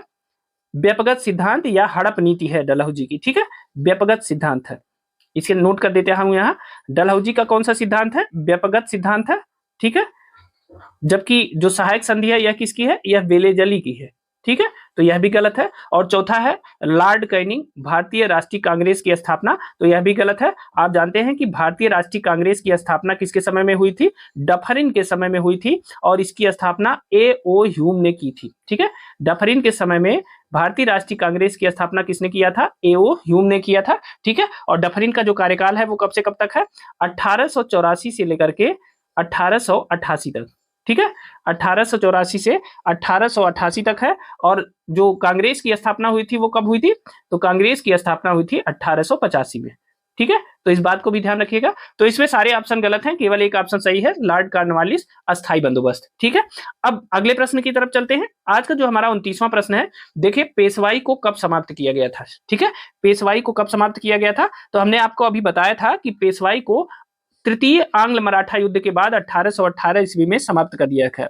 ठीक है ना। तृतीय आंग्ल मराठा युद्ध यह किसके काल में हुआ था? यह लॉर्ड हेस्टिंग्स के काल में हुआ था। ठीक है, और लॉर्ड हेस्टिंग्स ने ही पेशवाई को समाप्त किया था। और इससे संबंधित ये प्रश्न बहुत बार पूछा गया है। ठीक है, लॉर्ड हेस्टिंग्स के काल में आंग्ल नेपाल युद्ध हुआ था और यही तृतीय आंग्ल मराठा युद्ध। दो प्रश्न। ठीक है, एक हुआ था आंग्ल नेपाल युद्ध, इसे मैं इसलिए हाईलाइट कर रहा हूं क्योंकि इससे प्रश्न रेगुलर पूछे जाते हैं। आंग्ल नेपाल युद्ध किसके समय में हुआ था? लॉर्ड हेस्टिंग्स के काल में। इसके साथ वारेन हेस्टिंग्स भी दे देता है, लेकिन ऐसी गलती मत करिएगा। आंग्ल नेपाल युद्ध और संगौली की संधि। ठीक है, आंग्ल नेपाल युद्ध के बाद ही संगौली की संधि हुई थी। और यह काम किसके समय में हुआ था? लॉर्ड हेस्टिंग्स के काल में हुआ था। और इसका जो दूसरा महत्वपूर्ण कार्य था वह था तृतीय आंग्ल मराठा युद्ध। ठीक है, तृतीय आंग्ल मराठा युद्ध के समय जो गवर्नर जनरल था वो यही था। ठीक है, और इसी ने पेशवाई को समाप्त किया था। इस बात को ध्यान रखिएगा, इसी ने क्या किया था? पेशवाई को समाप्त कर दिया था। ठीक है, तो मोस्ट इंपॉर्टेंट है, ये पूरा डिटेल इसके बारे में जानते रहिए क्योंकि यहां से रेगुलर प्रश्न पूछे जाते हैं। ठीक है ना। अगले प्रश्न की तरफ चलते हैं। अब आज का जो हमारा 30वां प्रश्न है वह है कि आपको बताना है कि इनमें से कौन एक सही सुमेलित है। कोई एक ही सही सुमेलित है, बाकी सब गलत है। ठीक है, तो चलिए देखते हैं। देखिए दिया है कि लॉर्ड एलेनबरो अवध का विलीनीकरण। तो देखिए अवध का विलीनीकरण किसने किया था? अवध का विलीनीकरण एलेनबरो ने नहीं किया था। इसका विलीनीकरण किया था 1856 में कुशासन का आरोप लगाकर। किसने किया था? डलहौजी ने अवध का विलीनीकरण किया था। ठीक है, एलेनबरो ने किसका विलीनीकरण किया था? एलेनबरो ने सिंध का विलय किया था। इसके समय में सिंध का विलय हुआ था। ठीक है, कब हुआ था? 1843 में हुआ था। और इसी के समय में दास प्रथा को समाप्त किया गया था। ठीक है, तो इस दो बातों को याद रखिएगा। दूसरा दिया है लॉर्ड डलहौजी सिंध का विलीनीकरण। तो हमने अभी बता दिया सिंध का विलीनीकरण लॉर्ड एलेनबरो के काल में हुआ है। ठीक है, लॉर्ड बेलेजली चतुर्थ आंग्ल मैसूर युद्ध 100% सही है। चतुर्थ आंग्ल मैसूर युद्ध कब हुआ था? 1799 ईस्वी में हुआ था और सेरिंगपट्टनम के द्वार पे लड़ता हुआ टीपू सुल्तान मारा गया था। ठीक है, चतुर्थ आंग्ल मैसूर युद्ध में, और यह लॉर्ड बेलेजली के काल में हुआ था। तो यह बिल्कुल सही सुमेलित है। चौथा है सर जॉन सोर तृतीय आंग्ल मराठा युद्ध। तो देखिए तृतीय आंग्ल मराठा युद्ध हमने कहा ना कि यहां से प्रश्न हर बार पूछा जाता है। यह जो है तृतीय आंग्ल मराठा युद्ध हुआ था लॉर्ड हेस्टिंग्स के काल में। ये बिल्कुल ना भूलिएगा, यह प्रश्न हर बार पूछा जाता है, ठीक है। तो लॉर्ड हेस्टिंग्स के काल में तृतीय आंग्ल मराठा युद्ध हुआ था, और इसका जो काल था आंग्ल मराठा युद्ध कब से कब तक हुआ था, 1817-18 में, ठीक है। 1817-18 में यह हुआ था, और लॉर्ड हेस्टिंग्स का जो कार्यकाल है ना वह 1813 से लेकर के 1823 तक है, ठीक है। तो इस बात को ध्यान रखिएगा, इंपॉर्टेंट है, ठीक है। अब अगला देख लेते हैं। देखिए आज का हमारा 31वां प्रश्न है कि भारत में अंग्रेजों के समय में प्रथम जनगणना हुई। अब देखिए जनगणना का प्रश्न है तो याद रखिएगा, ये बहुत इंपॉर्टेंट है, क्योंकि अभी जो है जनगणना को लेकर देश में उथल पुथल मची हुई है, और उसमें जाति जनगणना की बात की गई है। तो इस बार इस समय जो है जनगणना चर्चा में है, तो इसे जरूर ध्यान से पढ़िएगा, ठीक है। तो भारत में अंग्रेजों के समय में पहली जनगणना हुई थी, तो किसके काल में हुई थी, लॉर्ड मेयो के काल में हुई थी। सी ऑप्शन सही है, ठीक है। लॉर्ड मेयो का जो कार्यकाल था वो कब से कब तक था, तो लॉर्ड मेयो 1869 से लेकर 1872 तक यहाँ गवर्नर जनरल था, ठीक है ना। इसके कार्यकाल में सबसे पहली जनगणना हुई, और वह जनगणना किस वर्ष हुई, 1872 में भारत में पहली जनगणना होती है, ठीक है ना। लेकिन प्रारंभ तो हो गई जनगणना, लेकिन नियमित जनगणना की जो शुरुआत होती है भारत में, अगर आपसे यह प्रश्न देखिए, प्रश्न दो तरह से पूछा जाता है। एक प्रश्न यह बनता है कि भारत में पहली जनगणना किस गवर्नर जनरल के कार्यकाल में हुई, तो वह हुई थी लॉर्ड मेयो के काल में। अब दूसरा प्रश्न यहां से बनता है कि भारत में नियमित जनगणना की शुरुआत कब से मानी जाती है, तो भारत में नियमित जनगणना की जो शुरुआत है वह मानी जाती है 1881 ईस्वी में, और उस समय जो जिसका काल था वो कौन था गवर्नर जनरल, उसका नाम है लॉर्ड रिपन, ठीक है। लॉर्ड रिपन का काल था उस समय, ठीक है ना। लॉर्ड रिपन के काल में ही जो है श्वेत विद्रोह हुआ था, आपने नाम सुना होगा श्वेत विद्रोह का। श्वेत विद्रोह लॉर्ड रिपन के काल में हुआ था। और अगर आपसे कोई पूछे कि प्रथम फैक्ट्री अधिनियम, आगे मैं इसको धीरे धीरे पढ़ाऊंगा, प्रथम फैक्ट्री अधिनियम किसके कार्यकाल में आया था, तो वह भी लॉर्ड रिपन के काल में आया था। और एक प्रश्न और यहां से बनता है बहुत तगड़ा, कि भारत में स्वशासन की शुरुआत, स्वशासी संस्थाओं की स्थापना सर्वप्रथम किसने किया था, तो स्वशासी संस्थाओं की जो स्थापना की शुरुआत थी वह भी लॉर्ड रिपन के काल में शुरू हुई थी, तो वह भी याद रखिएगा, ठीक है। और एक और यहां से आता है एक प्रश्न कि इल्बर्ट बिल विवाद किसके समय में हुआ था, एक प्रश्न यहां से भी बनता है। तो देखिए इल्बर्ट बिल विवाद जो है यह भी लॉर्ड रिपन के कार्यकाल में हुआ था, तो इसे भी याद रखिएगा, ठीक है। तो ये जितने पॉइंट हमने बताए ना, ये सभी परीक्षाओं में पूछे गए हैं किसी न किसी परीक्षा में, तो याद रखिएगा, मोस्ट इंपॉर्टेंट है, ठीक है। अब चलिए अगले प्रश्न की तरफ चलते हैं। आज का जो हमारा 32वां प्रश्न है वह है कि भारत में वित्तीय विकेंद्रीकरण किसने प्रारंभ किया था, कौन सा वित्तीय विकेंद्रीकरण की शुरुआत भारत में किसने की, तो ऑप्शन ए है लॉर्ड रिपन, ऑप्शन बी है लॉर्ड डलहौजी, ऑप्शन सी है लॉर्ड चार्ल्स मेटकाफ, और ऑप्शन डी है लॉर्ड मेयो। तो बताइए कि भारत में वित्तीय विकेंद्रीकरण की शुरुआत किसके समय में हुई, जल्दी से अपने आंसर। तो देखिए भारत में वित्तीय विकेंद्रीकरण की शुरुआत लॉर्ड मेयो के काल में हुई और 1870 ईस्वी में हुई, ठीक है। वित्तीय विकेंद्रीकरण की शुरुआत, और इसको मैं इंपॉर्टेंट बता देता हूं, यह परीक्षा में दोबारा रिपीट कर सकता है, ठीक है। भारत में वित्तीय विकेंद्रीकरण का जो प्रारंभ है वह 1870 में लॉर्ड मेयो के काल में शुरू किया गया था, ठीक है, याद रखिएगा। अगला देखते हैं। आज का जो हमारा 33वां प्रश्न है वह है कि किस वायसराय की हत्या उसके कार्यकाल में की गई थी, ठीक है। किस वायसराय की हत्या उसके कार्यकाल में की गई थी, तो जल्दी से अपने आंसर दीजिए। देखिए लॉर्ड मेयो की जो हत्या थी वह उसके कार्यकाल में की गई थी, पद पर रहते हुए की गई थी, ठीक है। जो लॉर्ड मेयो की, अब देखिए कभी कभी यहां से प्रश्न पूछा जाता है कि किस गवर्नर जनरल या वायसराय की हत्या अंडमान एवं निकोबार द्वीप समूह में की गई थी, ठीक है। अंडमान एवं निकोबार द्वीप समूह, याद रखिएगा, ठीक है। निकोबार द्वीप समूह में किस वायसराय की हत्या उसके कार्यकाल में अंडमान एवं निकोबार द्वीप समूह पर की गई थी, तो वह की गई थी लॉर्ड मेयो की हत्या, ठीक है ना। और यह भारत का पहला गवर्नर जनरल और वायसराय था जिसकी हत्या उसके कार्यकाल में की गई थी, ठीक है, पहला ऐसा था। अगर आपसे एक प्रश्न पूछ लिया जाए कि भारत में एकमात्र यहूदी वायसराय कौन था, एकमात्र यहूदी वायसराय, भारत में एकमात्र यहूदी वायसराय कौन था, तो लॉर्ड रीडिंग था, याद रखिएगा, ठीक है। लॉर्ड रीडिंग भारत का एकमात्र यहूदी वायसराय था, और यह प्रश्न परीक्षा में पूछा जाता है, ठीक है ना। चलिए अब अगले प्रश्न की तरफ चलते हैं। आज का जो हमारा 34वां प्रश्न है, 34वें प्रश्न को देखते हैं। देखिए लॉर्ड मेयो के 1870 के संकल्प के बारे में निम्नलिखित में से कौन से कथन सही है। अब देखिए लॉर्ड मेयो के संबंध में एक प्रश्न अभी हमने आपको बताया कि वित्तीय विकेंद्रीकरण की शुरुआत किसके समय में की गई है, तो वह लॉर्ड मेयो के समय में की गई है वित्तीय विकेंद्रीकरण की शुरुआत, ठीक है ना। अब देखिए उसी वित्तीय विकेंद्रीकरण से संबंधित एक दूसरा प्रश्न भी आपके समक्ष इस समय उपस्थित है, ठीक है। आप इसको देखिए और समझ लीजिए कि यह प्रश्न कितना इंपॉर्टेंट है, ठीक है। अब चलिए इस प्रश्न की तरफ चलते हैं। इस प्रश्न में क्या कहा गया है? तो देखिए लॉर्ड मेयो के 1870 के संकल्प के बारे में आपको बताना है कि इनमें से कौन सा कथन सही है। तो देखिए पहला कथन है केंद्रीय और प्रांतीय वित्त को विभाजित करने वाला, यह पहला कदम था, बिल्कुल सही बात है।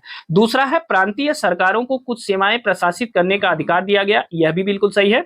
तीसरा है इसने मौजूदा असमानता को सुधारने का प्रयास किया, यह भी सही है। और चौथा है इसने प्रांतों की वास्तविक आवश्यकताओं पर ध्यान केंद्रित किया, यह भी सही है। इस प्रकार यह चारों जो ऑप्शन है, चारों ऑप्शन सही है। ठीक है, अब देखिए मेयो की जो वित्तीय विभाजन की बात है, वह प्रश्न कितना इंपॉर्टेंट है आप देख लीजिए। देखिए लॉर्ड मेयो का जो शासनकाल था वह 1869 से 72 ईस्वी तक था। ठीक है ना। अब उसने तमाम शैक्षणिक और प्रशासनिक सुधार किए थे, जिसके लिए उसे याद किया जाता है। और उसने प्रशासन में सुधार के लिए प्रत्येक अलग अलग प्रशासन से पत्राचार के उपरांत एक संकल्प पत्र जारी किया है, जिस संकल्प की बात यह की गई है 1870 का संकल्प पत्र, और यह 14 दिसंबर 1870 को जारी किया गया था। इस बात को ध्यान रखिएगा, यह जो संकल्प पत्र था यह 14 दिसंबर 1870 को जारी किया गया था। और इसे एक नाम और दिया जाता है, इसे मेयो रिजोल्यूशन के नाम से जानते हैं, मेयो रिजोल्यूशन। ठीक है, मेयो रिजोल्यूशन के नाम से भी इसे जानते हैं, इसे याद रखिएगा। या इसे कभी कभी प्रांतीय सरकारों का चार्टर भी कहते हैं। ठीक है, प्रांतीय सरकारों का चार्टर भी इसे कहा जाता है, इस बात को भी ध्यान रखिएगा।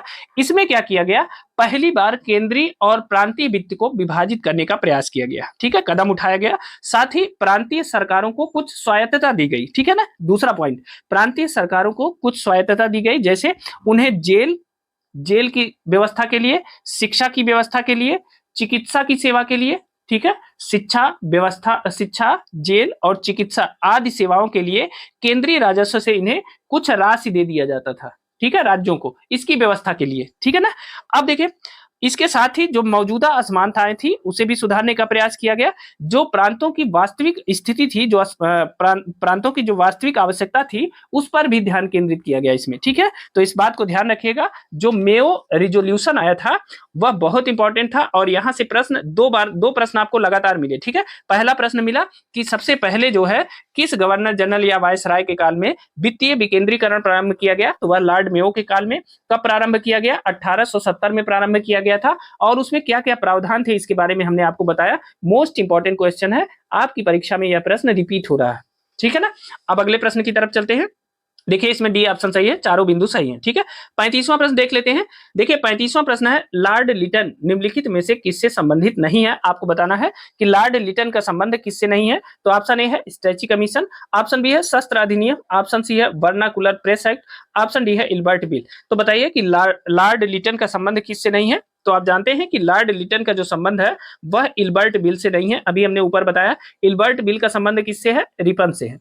ठीक है, रिपन से है इल्बर्ट बिल का संबंध। और इल्बर्ट बिल में कहा क्या गया था, बस इतनी सी बात कही गई थी कि जो अंग्रेजों के मुकदमे हैं वह भारतीय जज सुन सकते हैं। ठीक है, मैं आपको लिख देता हूं बहुत संक्षिप्त में, अंग्रेजों के मुकदमे, ठीक है, अंग्रेजों के मुकदमे भारतीय जज सुन सकते हैं। ठीक है, भारतीय जज सुन सकते हैं।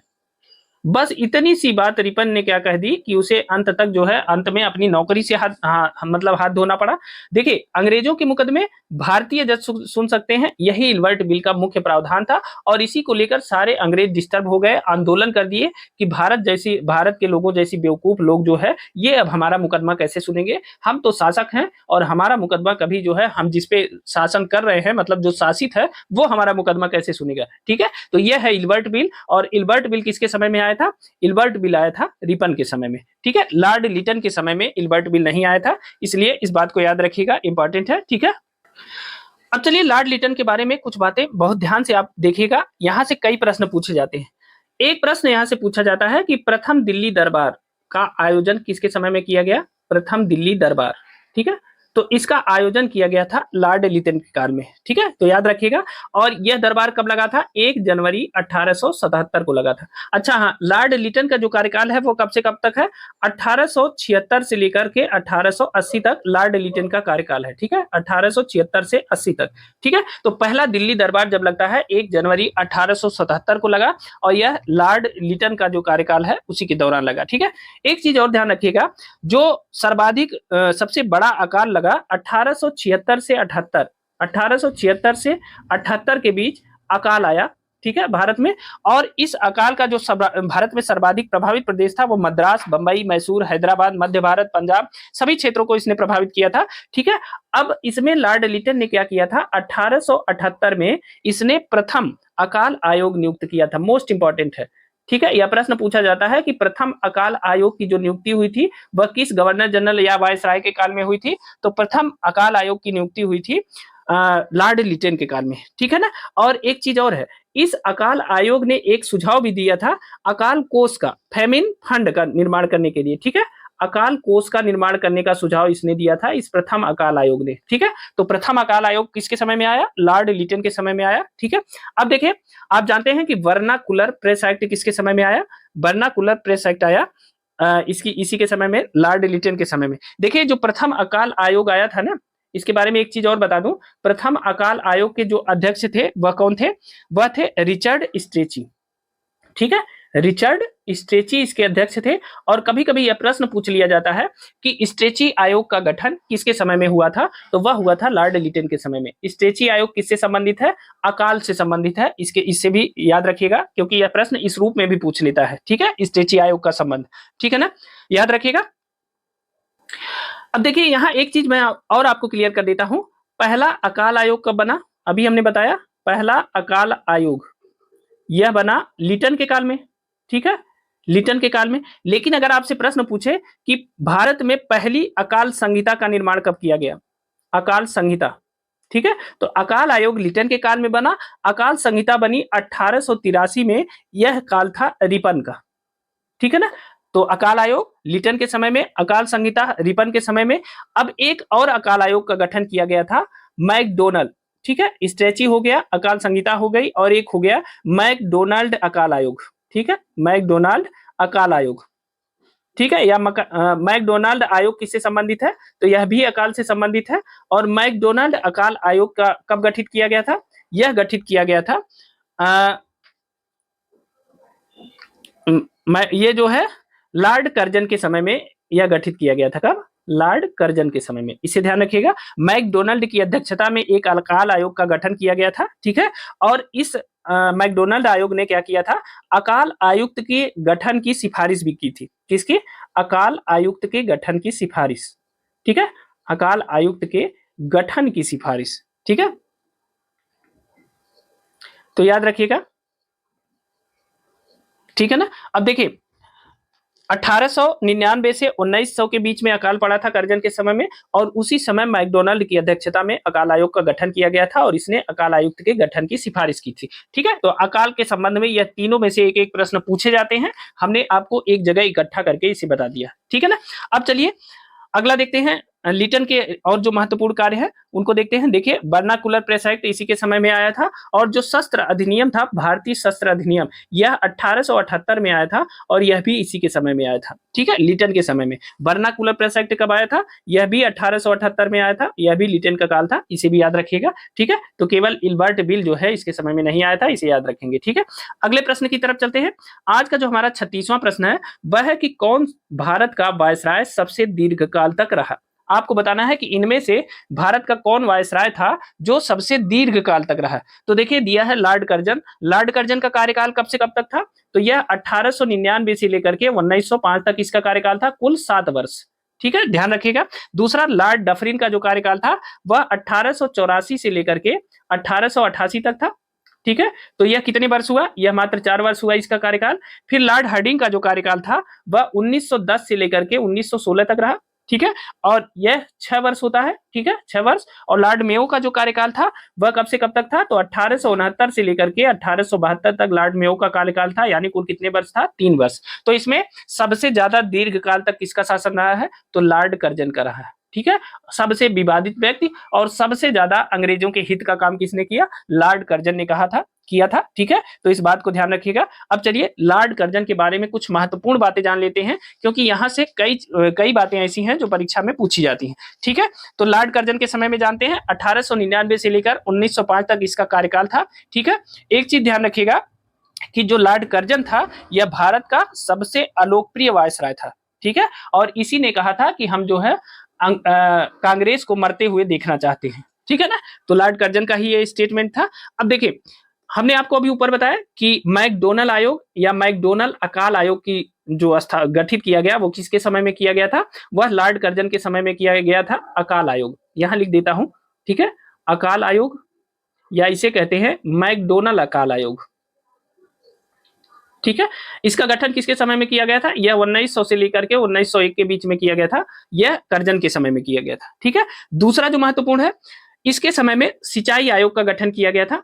ठीक है, कर्जन के समय में एक और आयोग पूछा गया है, ये सब मिलान करने को आया है। ठीक है, सिंचाई आयोग का गठन किया गया था, कब किया गया था, 1901 में। ठीक है, 1901 में सिंचाई आयोग का गठन किया गया था और किसकी अध्यक्षता में किया गया था, तो सरकालीन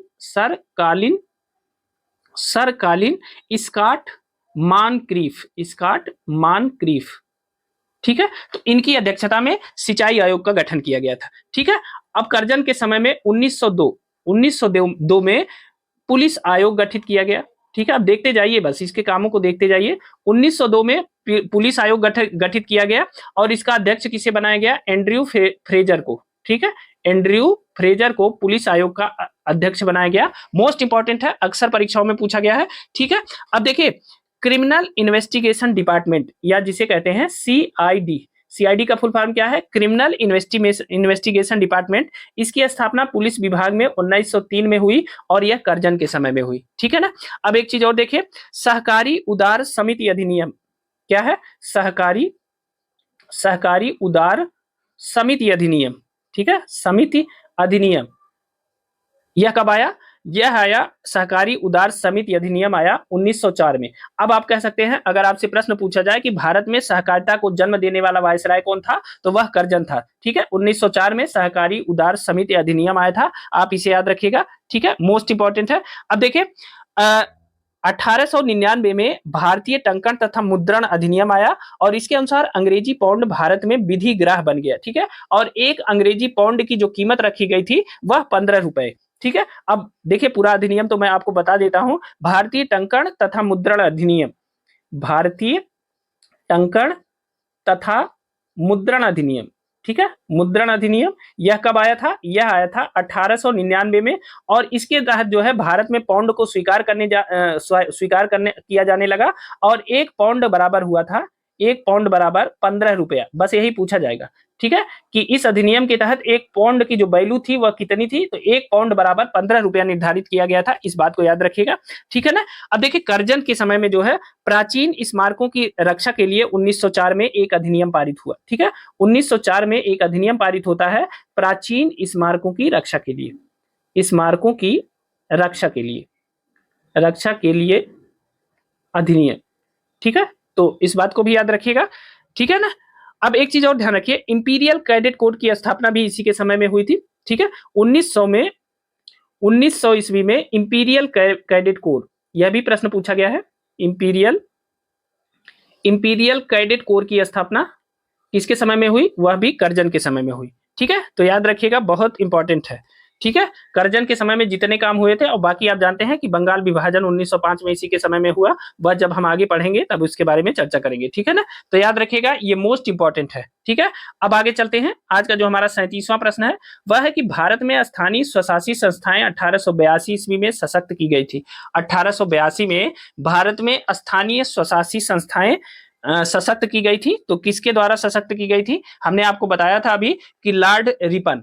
ठीक है, भारत में स्थानीय स्वायत्त स्वशासन को जो जनक कहा जाता है वो किसे कहा जाता है, वह लॉर्ड रिपन को कहा जाता है। इस बात को ध्यान रखिएगा। ठीक है, इससे ज्यादा इसके बारे में कुछ जानना नहीं है, यही बस इतना प्रश्न आएगा कि 1882 में स्थानीय स्वायत्त शासी संस्थाएं किसके द्वारा सशक्त की गई, या भारत में स्थानीय स्वशासन का जनक किसे माना जाता है, तो लॉर्ड रिपन को माना जाता है। इंपॉर्टेंट है, याद रखिएगा।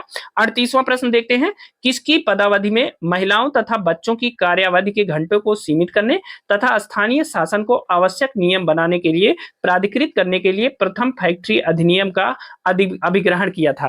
तो देखिए, पहली फैक्ट्री अधिनियम किसके समय में आई थी, तो पहली फैक्ट्री अधिनियम आई थी लॉर्ड रिपन के काल में। ठीक है, और यह मुख्य रूप से महिलाओं और बच्चों से संबंधित थी। और महिलाओं और बच्चों से किस प्रकार संबंधित थी, उनके काम के घंटों को कम करने के लिए। ठीक है, तो पहला फैक्ट्री अधिनियम जो था वह कब आया था? 1882 में आया था। और यह किसके समय में आया था? यह लॉर्ड रिपेन के समय में आया था, इस बात को याद रखिएगा, ठीक है। सॉरी, 1882 नहीं, बल्कि पहला फैक्ट्री अधिनियम आया था 1881 ईस्वी में, ठीक है। अब इस अधिनियम से व्यवस्था की गई कि 7 वर्ष से कम उम्र के बच्चे, ठीक है, 7 वर्ष से कम उम्र के बच्चे फैक्ट्री में काम नहीं कर सकते, ठीक है। फैक्ट्री में काम करने पर रोक, ठीक है, काम करने पर रोक, ठीक है, 7 वर्ष से कम उम्र के बच्चों को, ठीक है।